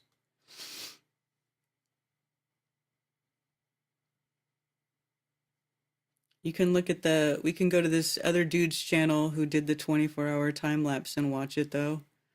The one that's Oh, did you see this? The 360 of the flight from Punta Arenas to Union Glacier? This is weird.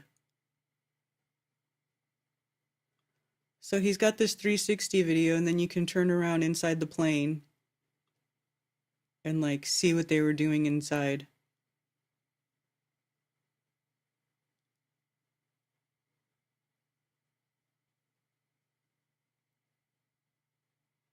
I don't know who that was, but you can see like, oh, and you go back around.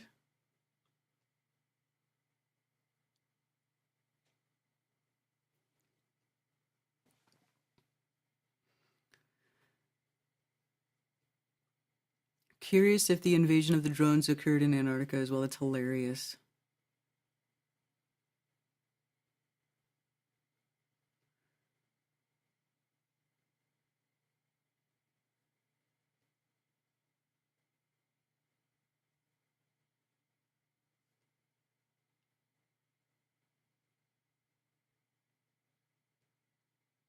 What do you mean still no confirmation except trust me, bro? What are you talking about? Go to Antarctica.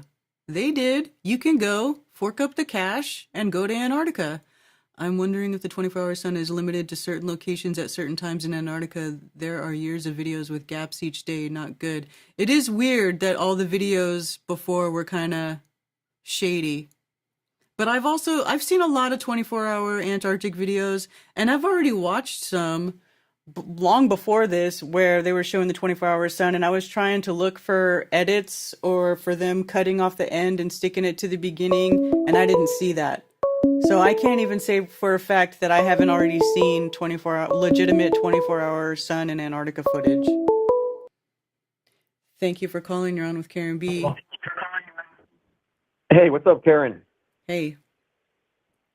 My name's Derek. I'm calling you from Florida. And, yeah, I think you're very cool. I like everything you do. You seem like a good lady, and it's cool as hell that you're friends with Steve Carpenter, too. I'm a guitar player, so I appreciate that, and it's cool seeing other flat earthers that are well-known guitar players. But anyway, well, the reason why I'm just calling is because the one thing it seems like no one ever talks about, and it's the simplest thing in the world that just annihilates the whole globe possibility, is just the fact that for everyone everywhere, no matter what, there's only one way up and one way down, okay? It doesn't just magically change as you change positions on the globe. It's like if the Earth is a three-dimensional object and you dig a hole from where you're at now directly through to the other side, you'd come out upside down every single time. And there's no way around that if the Earth is a three-dimensional object.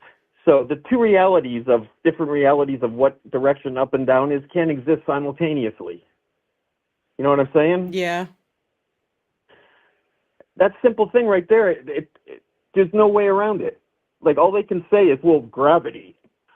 And it's like, gravity doesn't explain that. If it's a three-dimensional object, you can still go through it, even though it's not physically possible, of course. You can just model it with any ball. Take an army figure and put him on top, and look what happens when he goes through. I mean, if the Earth is a 3D object, that would happen. It's undebatable. Yeah. Do you agree? Yeah. Yeah. I mean, I don't know why, like, people, maybe it's because it's so simple, I guess, that it just seems like too easy of, something that would annihilate the whole globe premises. And people just can't accept the fact of the simplicity of it, that, you don't need all this complex arithmetic and, advanced physics and all this other crap to figure out that we don't exist on the surface of a three-dimensional object. Right. So that's my main thing. That's all I wanted to say. I think that should be. I never hear, like, I watch a lot of videos and whatnot, and I never hear anyone say that. Very rarely. Sometimes I see it in a video, like I'm watching, like, from whoever, and they'll show, like a cartoon or something, how people can't be upside down from each other at the same time or whatever. But I never hear anyone, like, use it in a debate or anything like that. It's weird. And it just destroys the globe, like, destroys it. Yeah. So, anyways, that's all I had to say. And, yeah, I'll continue watching. All right. Well, thank you for calling. You got it. Take care. Take care. Up is up, down is down, consistently. For those struggling with facts, there is no measurable curvature anywhere on Earth or measurable rotation. Yeah.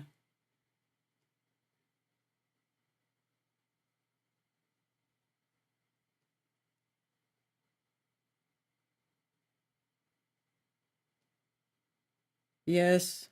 Millionaire at 33. You know,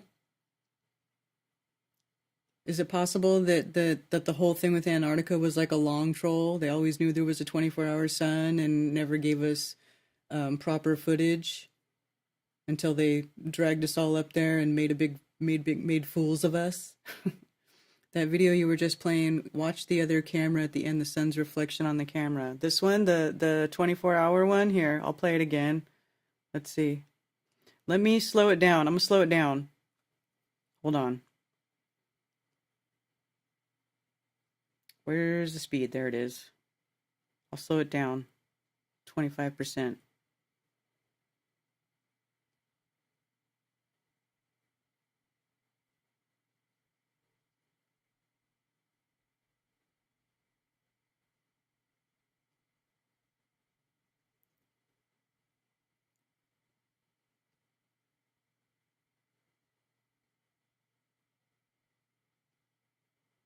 Can see everybody running around doing stuff. Look at all the tripods they had set up. They were definitely doing their best to document, which is good. That's what we wanted.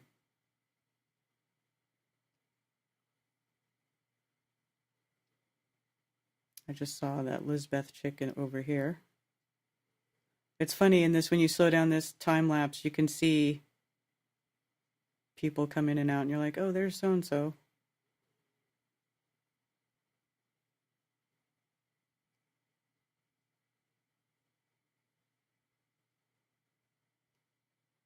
I mean, look at how far away these mountains are, and you can see them. Like that right there, they should be saying, okay, if we're standing here, how far away is that mountain?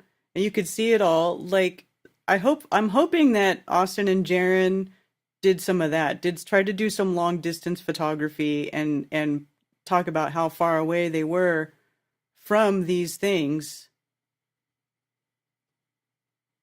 I don't know how big this little area is in the middle of all these mountains, though, or how wide it is. It's hard to tell, dude. The depth perception in Antarctica is way off because everything is white and flat.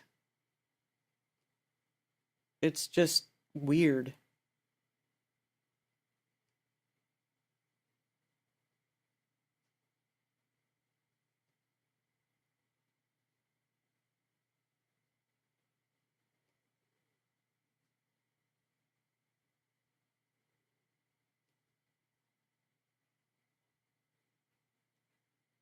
So you're talking about over here?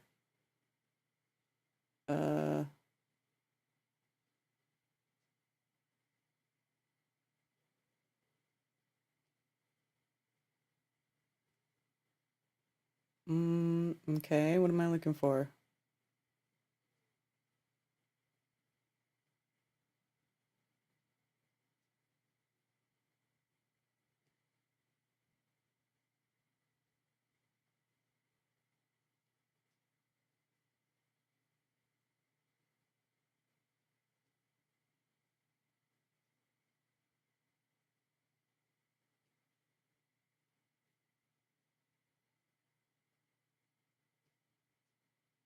Here?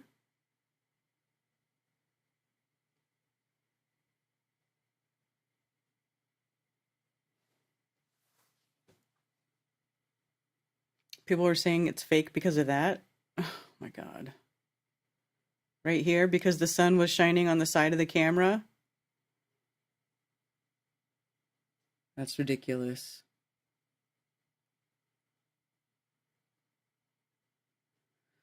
So glad all the fake FEers are falling off the bandwagon. Yeah, hey, Authentic Intent. Good to see you.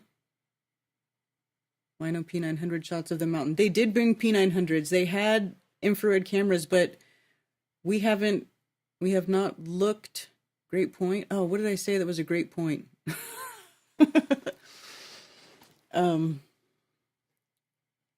Stars resetting is an easy observation anyone can make. Yeah.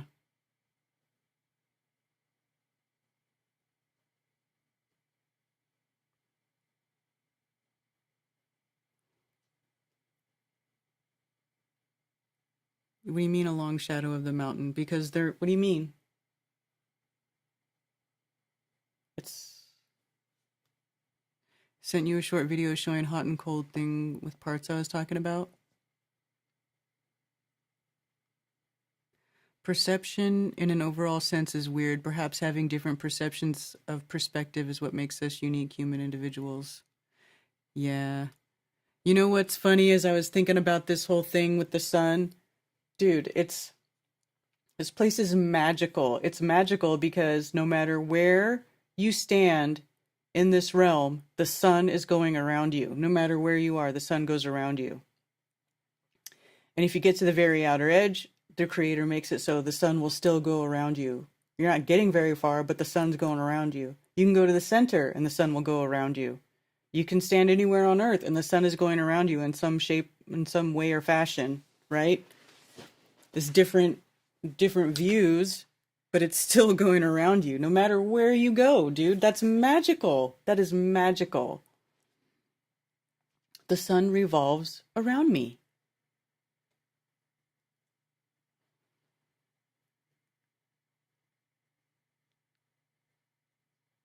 Yes.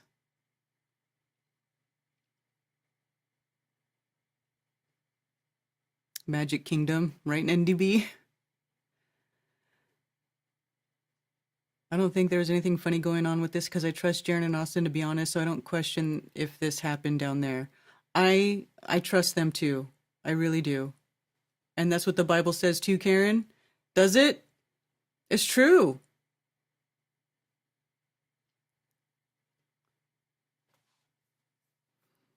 They got Jiren saying that he was wrong, that it's going to be the title and hit pieces soon to come and have already come out. Yeah, I know.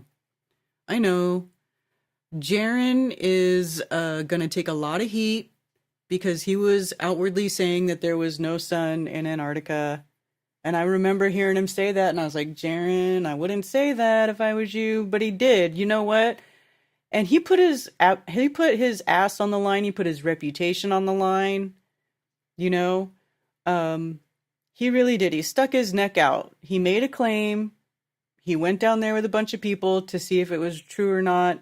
And this is the results. They are what they are.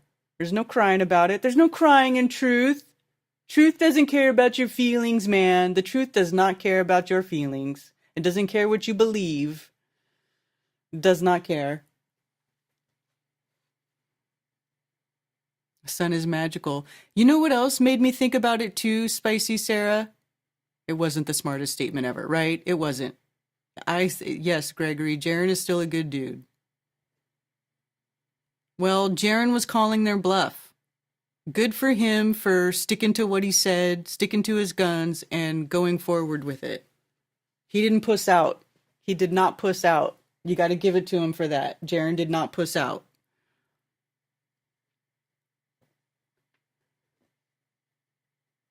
Nobody involved with the final experiment has been to Antarctica before, just the same as Jiren. A reality that serves you proof of whatever bias you hold is not base reality. It's a puzzler. It's a puzzler.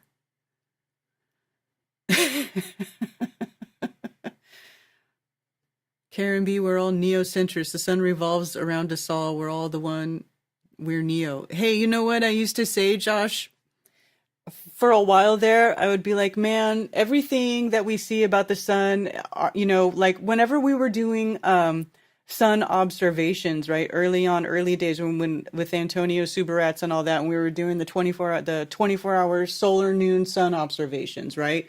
And that right there, like we would stream for 12 hours and we'd have to start a new stream and go another 12 hours because you can't stream for 24 hours. Hello.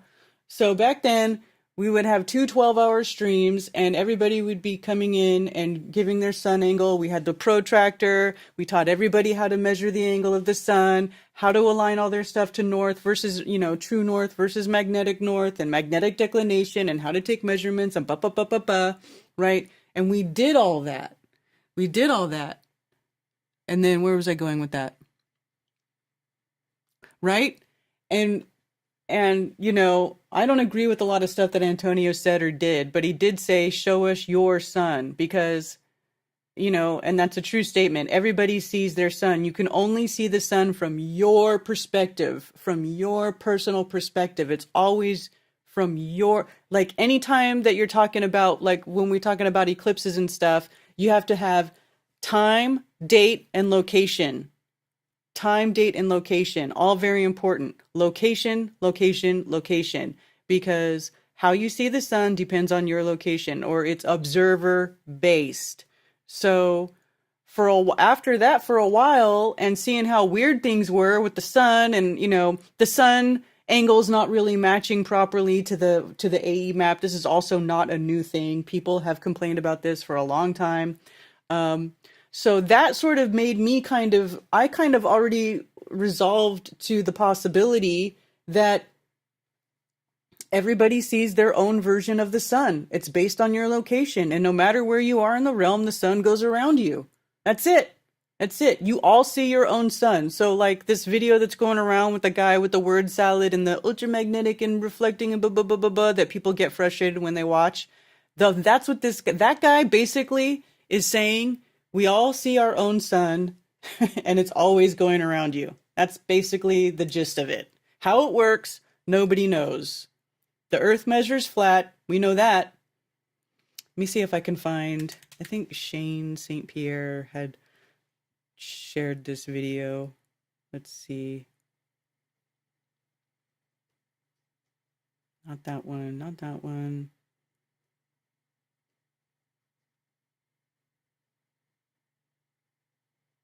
I can find it.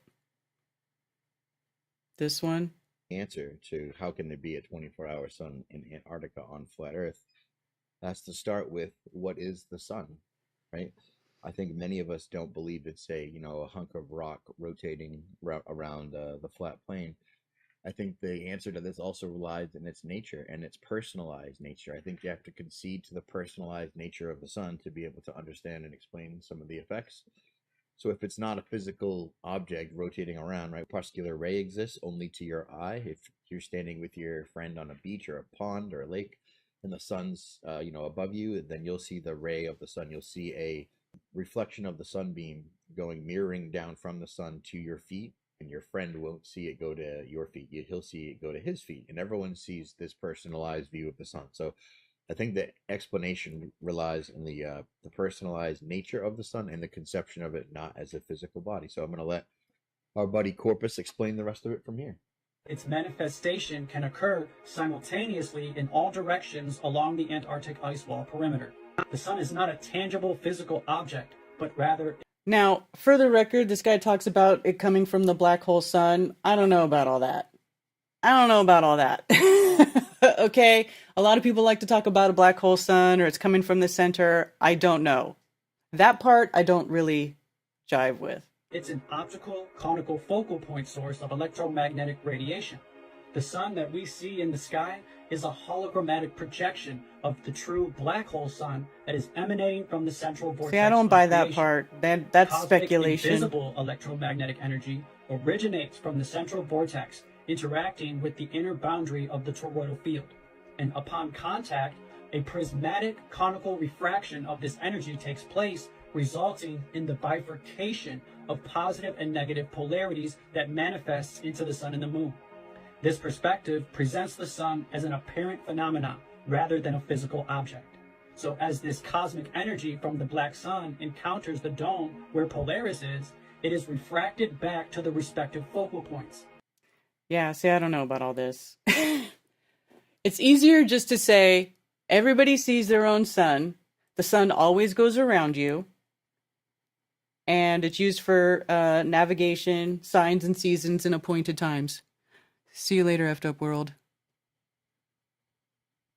Final experiment results are in. This is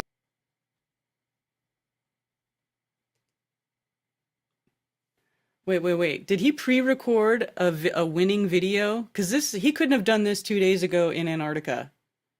is the week that we travel to Antarctica for the final experiment. Thank you especially to everybody that supported me. There's well over 500 people that financially contributed to me going. You lied. Yeah, you're a liar. You're a liar. You lied. You're a scum. You lied. He's a confirmed proven liar. You're a proven liar. You lied. You What the hell is this? You lied, you liar. You liar. You're lying. Well over 500 people that financially contributed to me going. Lying. You are a liar. You are lying. You lied, Nate. You lied, Nate. You lied. You lied, Nate. That you lied. All of your gullible idiots. This is the week that we travel to Antarctica for the... What is this?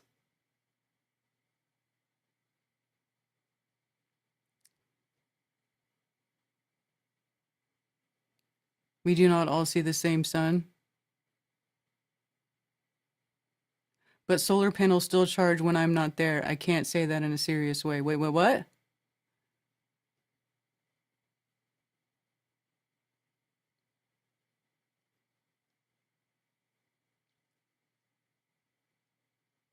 The globetards need to prove the sun distance by doing a live stream from its surface.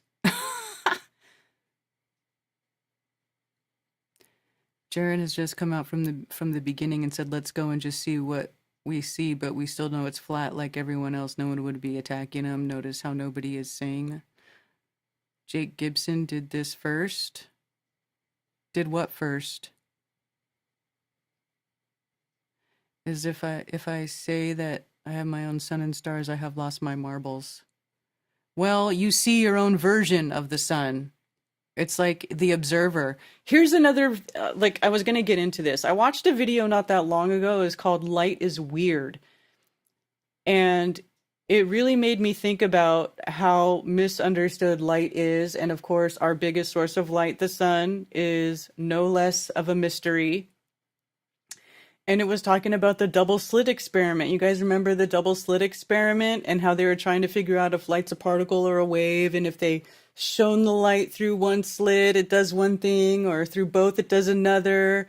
And then they were like, hey, it's doing this. Well, let's put put another little sensor, add an observer, and then the light starts doing something totally different. It's like the light changes its behavior based on whether it's being observed or not. That's freaking weird, right? So what? Well, how is the sun? Maybe the sun is not any different. I don't know. I don't know if I could be in the same room for McToon for more than 5 minutes. Oh, seriously, dude. When I found out they had to go with that guy, I was like, ugh. Who except on this footage has never seen the sun hook in the other direction? Huh?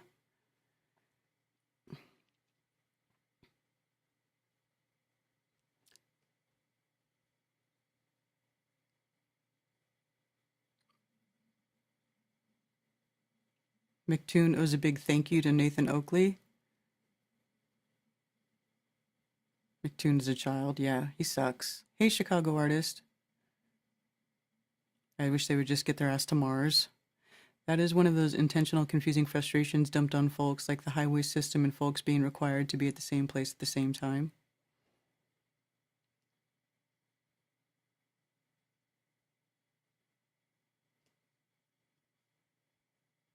I probably agree with the black hole sun.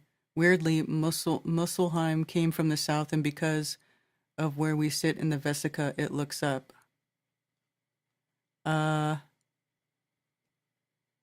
Well, to me, explaining it that way doesn't equal simulation. It just means we don't know how it works.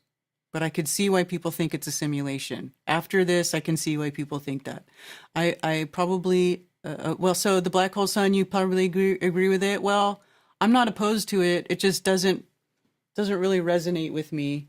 Because how could something coming from below the surface of the earth go all the way to the outer edge? So maybe something is coming from the center of the earth and projecting up to a point, up to Polaris and then back down. Maybe what that guy was saying with the bifurcation and all that bullshit, maybe it's real. I don't know. 4:59 a.m. Hi, Chi-Chi. Pineal gland sun. Yeah, baby. Enoch says the sun is the spirit. Pfft.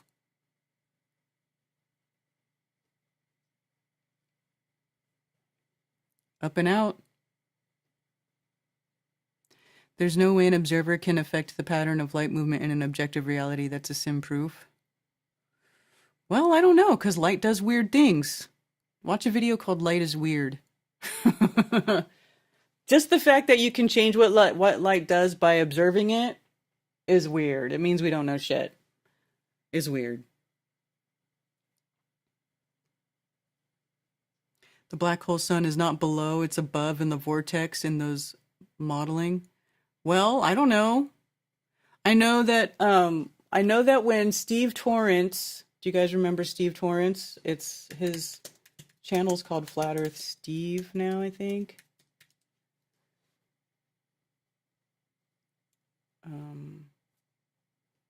Let me see.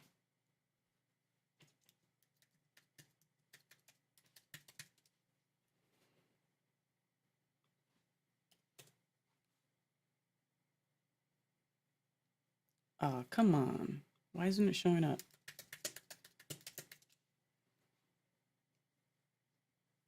Oh, don't tell me his channel got taken down.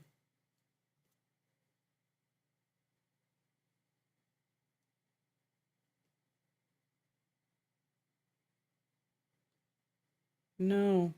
Here it is. It's just Steve. Okay, so Steve Torrance was in the original FE Core group. He went with us to Lake Balaton when we did all of the laser measurements of Earth's surface, and there was no Earth curve measured at all whatsoever. But he's got a whole bunch of stuff where he was doing 3D modeling for a long time.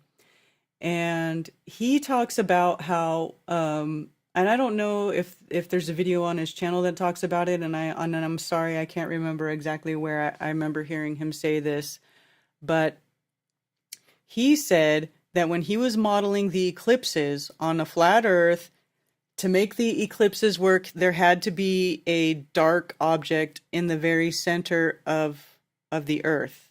It had to be a dark, basically a dark, like third body over the center. And then the alignment between the sun, the moon, and this third object, it would produce the eclipse like what you would see.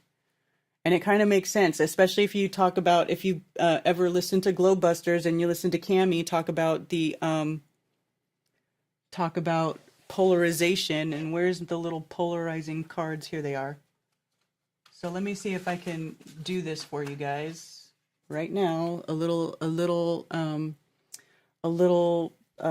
demonstration about how polarization can work. Okay, so here's 3. 1, 2, 3. Can I make myself bigger?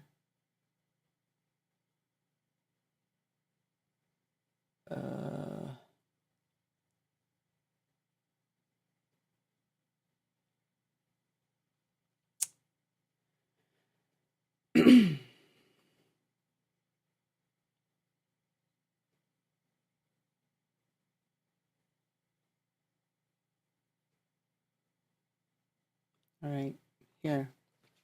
So I have 3 polarization things, right? So you would say every physical body has an electromagnetic field, right? So when you have these electromagnetic fields, they propagate in a certain direction, right? So you have the sun with the field, the moon with the field, and then And then theoretically, you're losing audio on one speaker.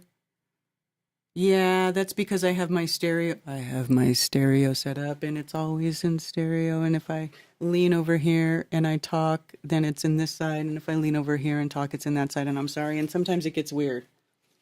So I have 3 of these, right? And these are polarization sheets. They're polar sheets. So let's just start with 2. You have 2, right? You can kind of still see my face through it. And then if I rotate one, you can't, right? Or if they're both this way, you see, you can see it, right? You can see me. I don't know, I need a third hand. But then if I take another body, it goes dark again, right? So there's weird things that happen when you polarize light. There could be a number of explanations for that, you know, doesn't mean that the sun, it's the Earth's shadow eclipsing the moon. Are you live? Read that book. It has Kemetic and astrology stores all over the place. What book? Karen B is the darkness. Yes, I am the darkness. Joseph Hanvey thinks it's not a black hole sun. I mean, I don't know. See, and haven't a bunch of us been saying for a while too that we need to go to the center? Aren't you more curious about what's going on in the center now that we've seen that there's a 24-hour sun in that part of Antarctica at least? I think it'd be cool if we got a 24-hour sun south of Australia, and if we got a 24-hour sun south of Africa, and if we also went to the north. So we need 3 more expeditions. 3 more expeditions. How the world works. Yeah, exactly. Stereo sun movement is like upwards rising earth. What do you mean stereo sun movement? I know, I'm sorry, it's hard to see. I'll have to make a video demonstrating what it means. Not necessary to buy an expensive laser. A second-hand store $10 dresser mirror can be used to easily deflect the sun's rays over a lake to prove water is flat. Yeah. And the heliograph, that's a heliograph. This place is amazing. It just goes to show that's why so many people worship the sun, because it's magical, right? Enough of this peripheral shit. Bet you'll not find nice weather in the center. I don't know.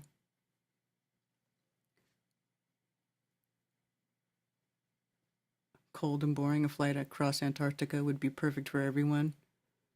So read Job 38. Ain't nobody ever gonna figure it out. Well, I don't know. Maybe not. I was saying that. Maybe we won't ever figure it out.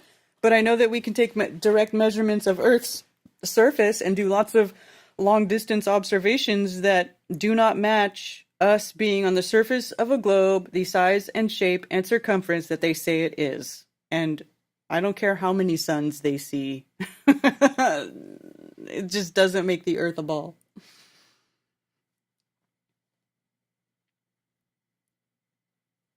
Go to the north instead. Yeah, buddy. The Bible uses the term rakia, which probably refers to a firm, stretched-out covering. The Bible also characterizes the sky as a tent, so maybe the sky is more likely.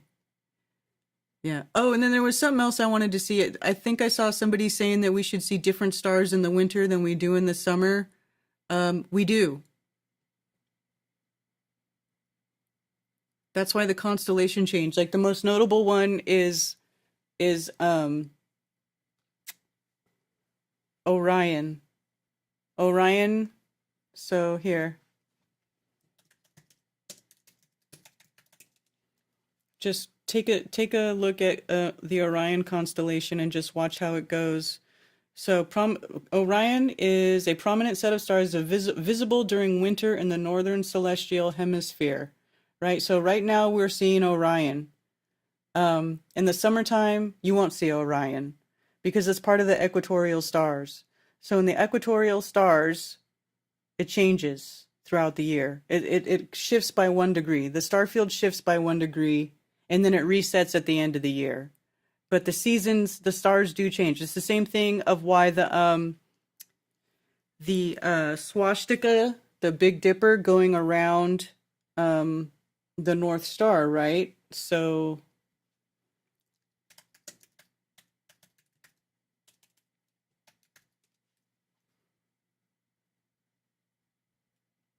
see if I could find that meme.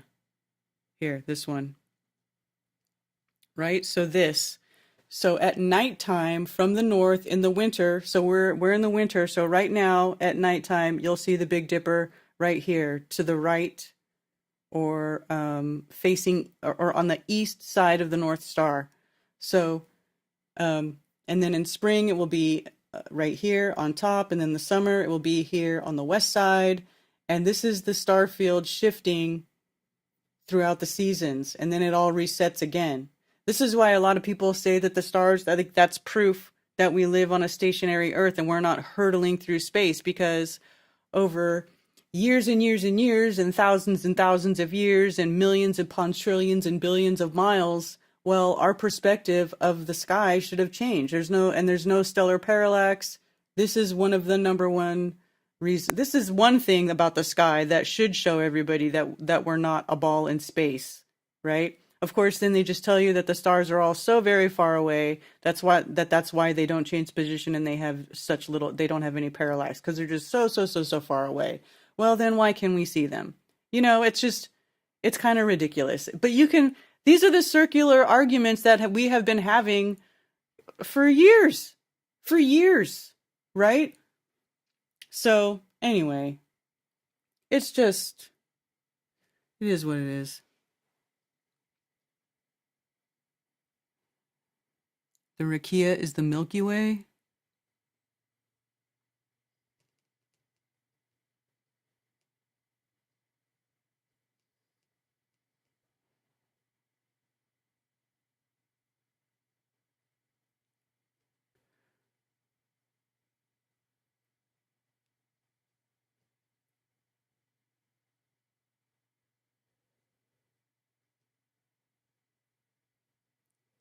That's one way we get a year. Swastika, not evil. Exactly. But we should have a whole other set of stars 6 months from each other. Well, listen, if we were hurling through space, the stars should never be the same. Like, don't you think it would be different all the time? 13 months making a year going by the moon would make sense to me also. I mean, possibly. Except, well, no, I've actually, now that I think about it, I have addressed that too, because actually there's not 13 moon cycles in a year. There's actually only 12. Did you know that?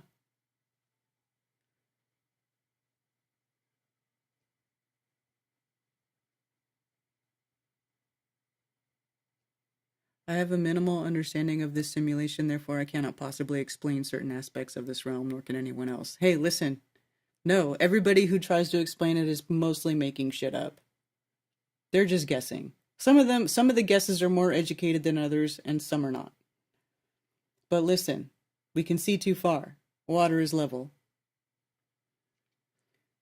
Why no flat earthers talk about hollow earth like the ancient ancestors described in the realm? I don't know. What about hollow earth? We could talk about it. Hollow earth and flat earth are not mutually exclusive.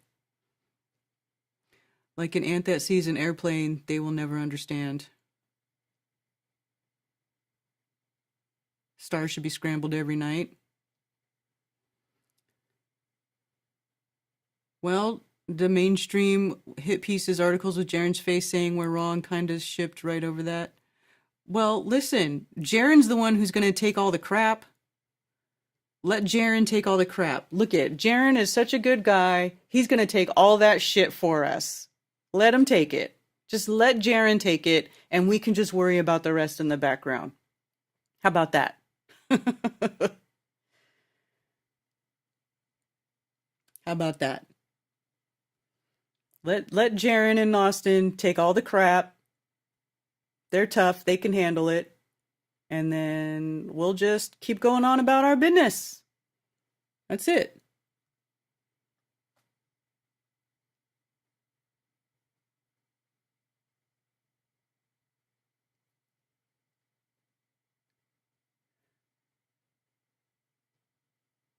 There'll be breadcrumbs leading to whatever direction you want to go.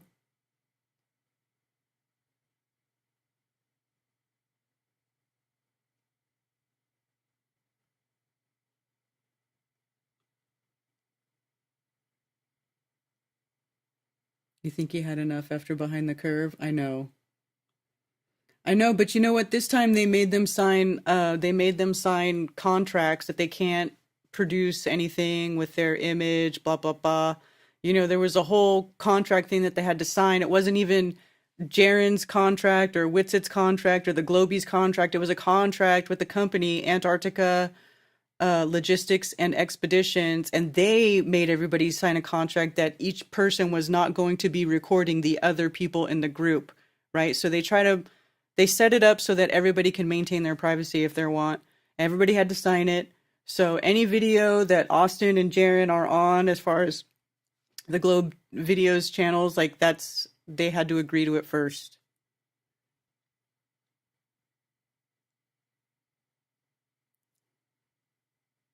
Why didn't Jaren say it still doesn't prove a globe? He did.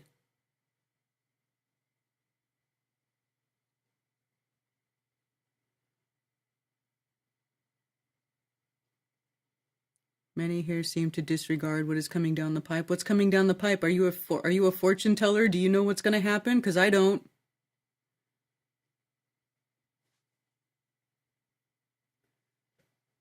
I would call Antarctica the center, and we have that shit reversed. I mean, somebody proposed that before. I remember looking at that years ago before, but it didn't really make sense because the map gets all twisted. It becomes really fucking weird. Then the flights in the northern hemisphere don't make sense.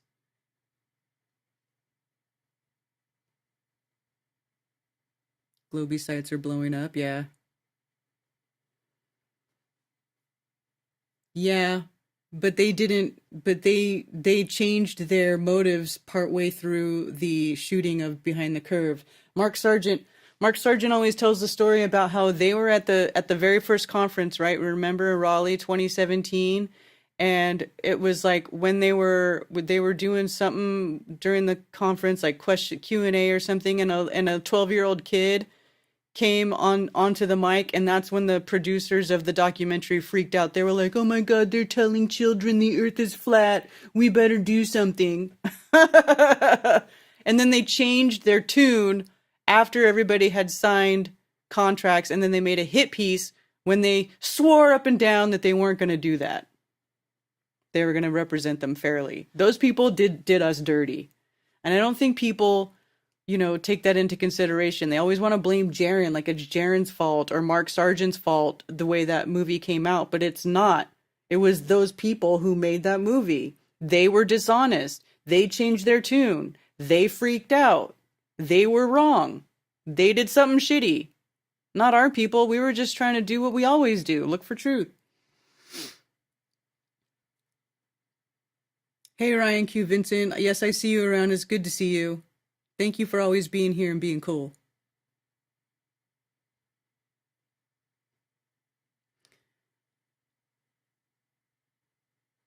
Only thing coming down the pipe is bullshit.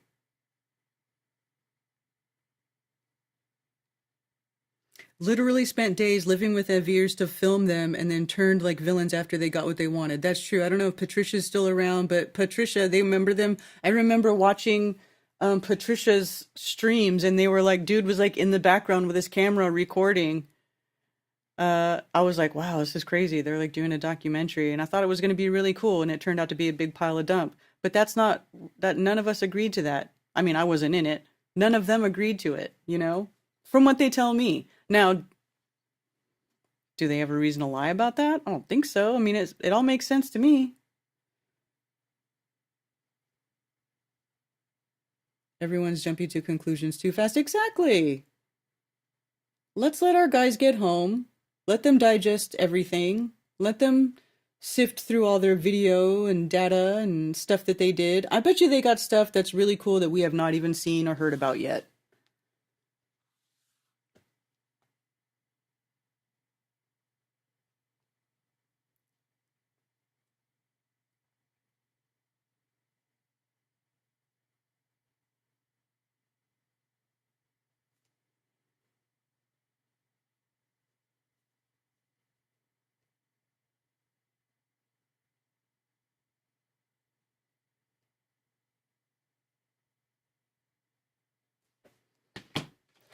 Wah. There can be a flat triangle, can be flat. What?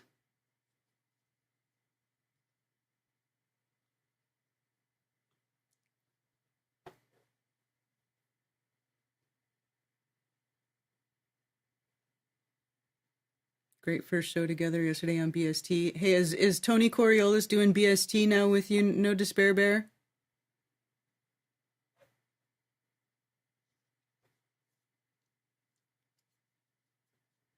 All right. Does anybody else want to call in? Does anybody want to join?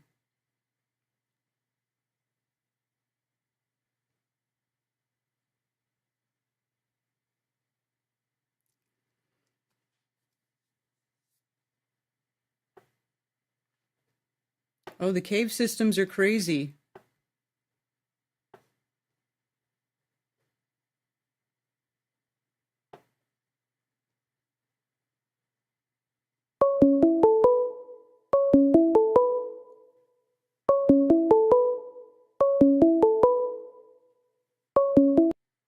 Thank you for calling. You're on with Karen B. Hello, Karen. How are you today? Good. How are you? I'm all right. I'm all right. My name is Johnny, by the way. I called last week too. So this whole sun and the moon, you can't really talk about the sun without the moon in a lot of respects. So I think the answer lies what all things are in understanding what the scripture tells us. If you read the book of Enoch, it describes the sun and the moon in a confusing detail. Right? Like you can't really make sense of it, primarily because of the directions. But it tells us that the sun is actually the light of heaven. Whatever that means, that's what it says.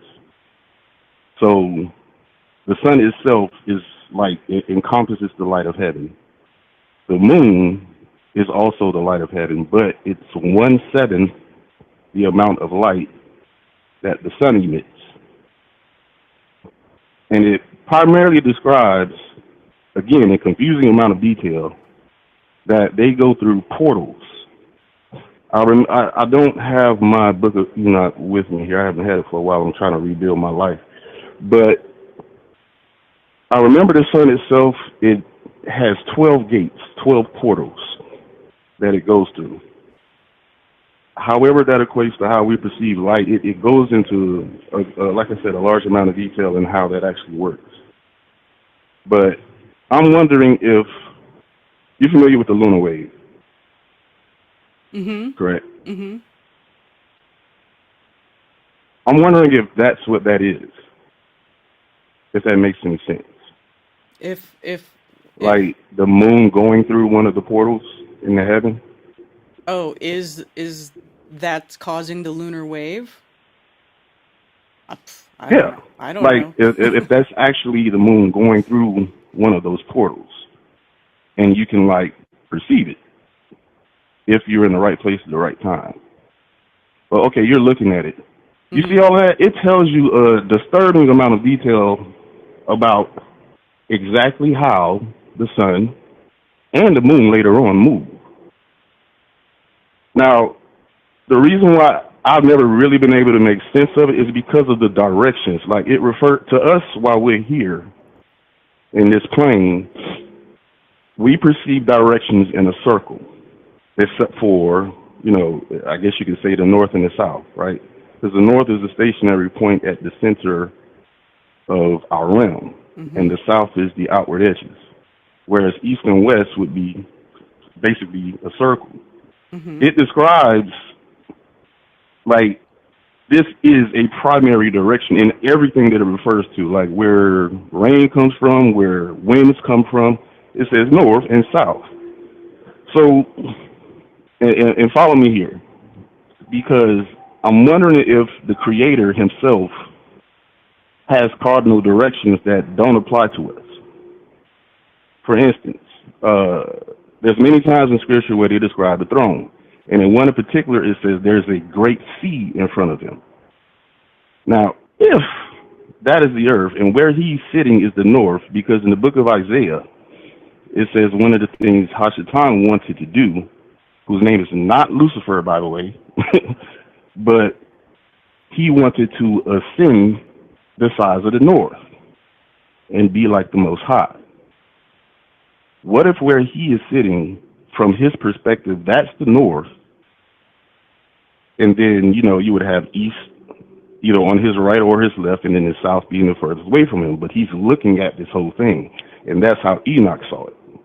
So that's what he's describing, if that makes any sense. Mm-hmm. Does it make sense? I don't know. I could be confusing. I think I get what you're saying. Yeah. So I think that's the key right there. Like, we're looking at decoding what the sun and the moon is doing right in front of you. But we have to decode it. But the directions don't make sense unless you're looking at it the way that I just tried to describe. Like the Creator, he's describing things from the perspective of the Creator and where he sits. Mm-hmm. So those are cardinal directions. They don't change, and they don't go in a circle. Ours does. So it can get confusing. But that's all I wanted to say. But I think that's the key to right there, what you're looking at. If we can figure that out, I think it'll make sense. Well, maybe. I mean, I read it before, and it didn't really explain too much for me. But we could try again. Read it now. I promise you, it will open your eyes to a few things. Because it talks about the moon. Because if you notice at night, if the moon is in phase, meaning not full, you will notice that it blocks out a portion of light equal to its circumference on the side that isn't lit up, right? Mm-hmm. So it's solid. It looks to be a solid. But when the light from the sun hits it, it becomes transparent. And it describes that in there. And you can actually see through it. That doesn't make sense, but that's what happens. So, and this is all in the book of Enoch. There's the very same things that you can observe happening to the sun and moon and the stars. So if we can figure that out, I think we got it right there. But that's all I wanted to say. Okay. Just to get everybody, who's interested to try to decipher that. Like, I don't have mine, and I hate reading stuff on computer screen. I know, so do I. But that's how I have to read most stuff these days. Yeah, these days. But shoot, something like that, I want to hold that in my hand and read it. So I have to buy it again. But yeah, you just have to figure out if the Creator's in the north, and we look at things from his perspective, I think the book of Enoch makes sense. But okay, that's all I wanted to say. All right. Yeah, cool. Well, thanks for calling. Mm-hmm. Have a good one. You too.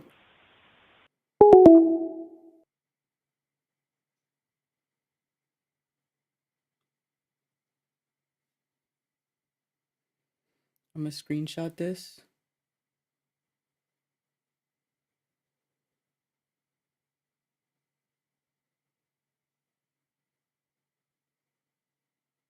Enoch said he saw no firmly earth beneath, and he saw no heaven above. Obviously, he was in a place of darkness.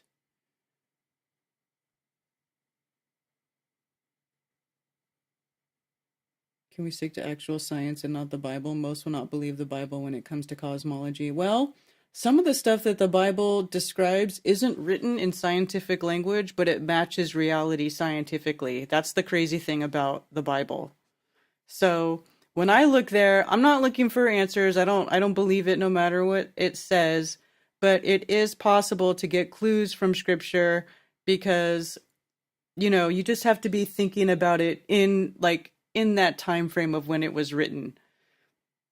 But there's a lot of things in scripture that are actually scientifically correct, which is wild. Like it talks about wearing wool and linen, wool in the winter and linen in the summer, and you're not supposed to mix the two fabrics. And if you look at the frequency of wool and the frequency of linen, they like cancel each other out. It's kind of weird.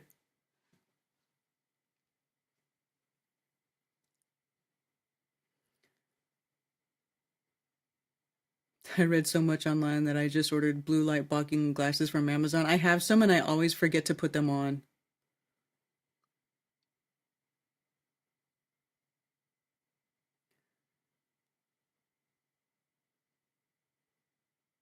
Circle of the earth is is our perspective and the square earth is God's perspective. That's an interesting thought.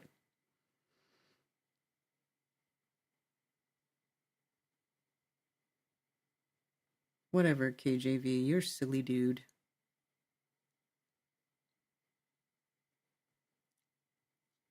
And then it also talks about crystals and metals. I mean, you know.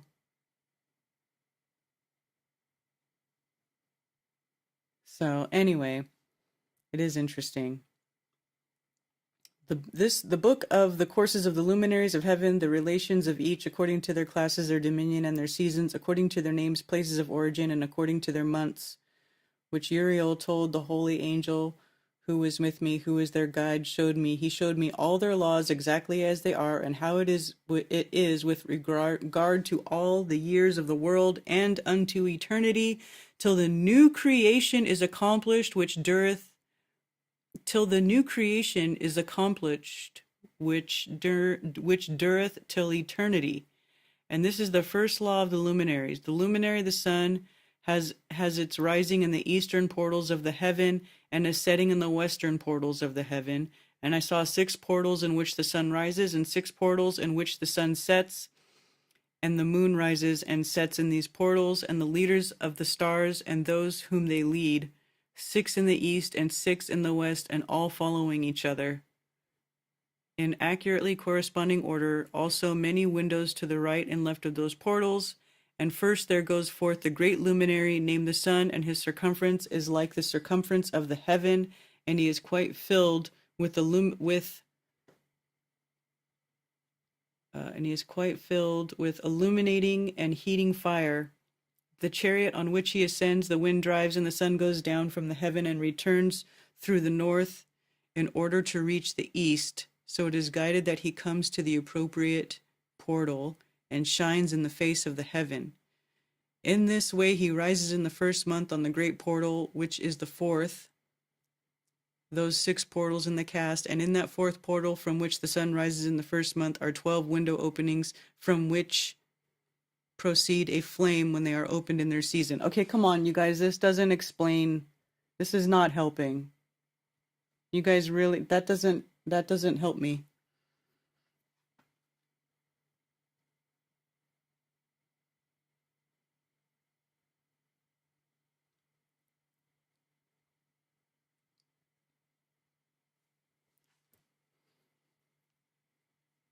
Can anybody in here really think that what I just read explains sunrise and sunset?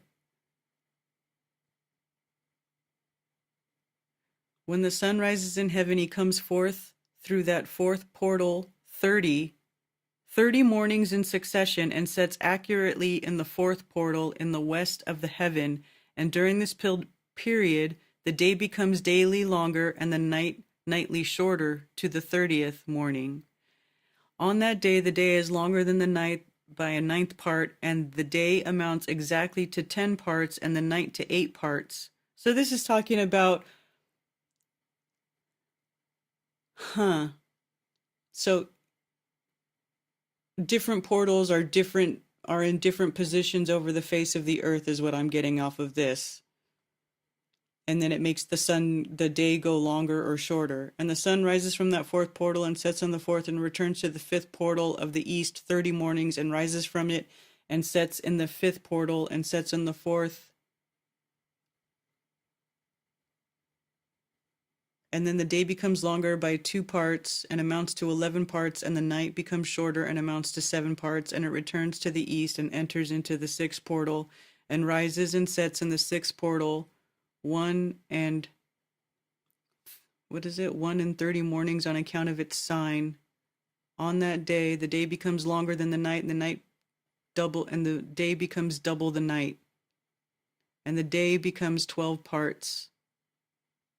And the night is shortened and becomes 6 parts. And the sun mounts up to make the day shorter and the night longer, and the sun returns to the east and enters to the 6th portal. Interesting. It's hard to picture. It's hard to picture that mentally based off of that description. His basic point was that the lunar waves could be the luminaries moving through portals. I mean, it could be. I don't freaking know, man.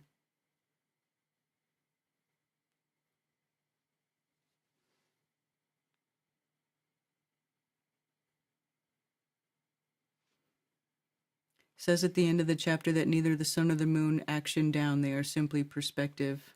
Yeah. Portals, that's another sim evidence. Tell me where in nature you see a dome-only sphere. We don't live inside of... I thought you were... What are you? Your stuff you say is so confusing. Maybe the portal's not a portal, but it's like a position. Or it could be maybe it's like a nodal point in the sky that helps direct the sun's path. Right? I don't know.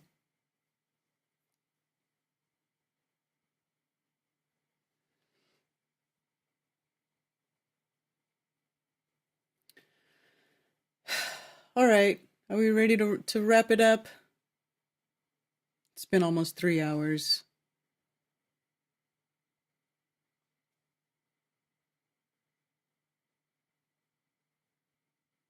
Confused and trying to cope.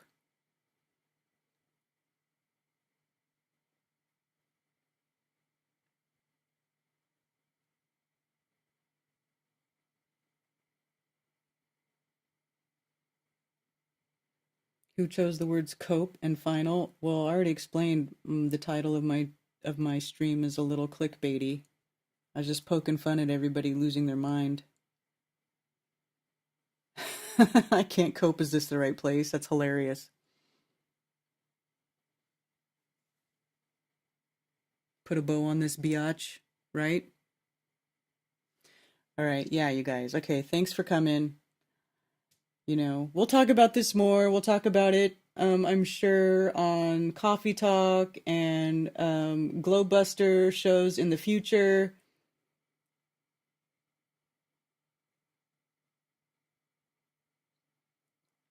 Just ban all the bots in the next stream. What bots? The first expedition. Okay, come on, you guys. It'll be fine. Everything's gonna be fine. We're gonna have fun. Please don't worry. Stop attacking Jiren and Witsit. The Earth is still flat. And that's it. That's it. That's it. Shout out to Tony and NDB and keeping on the BST. I'll have to make sure my alerts are on for your channel so I can check you guys out. All right, you guys.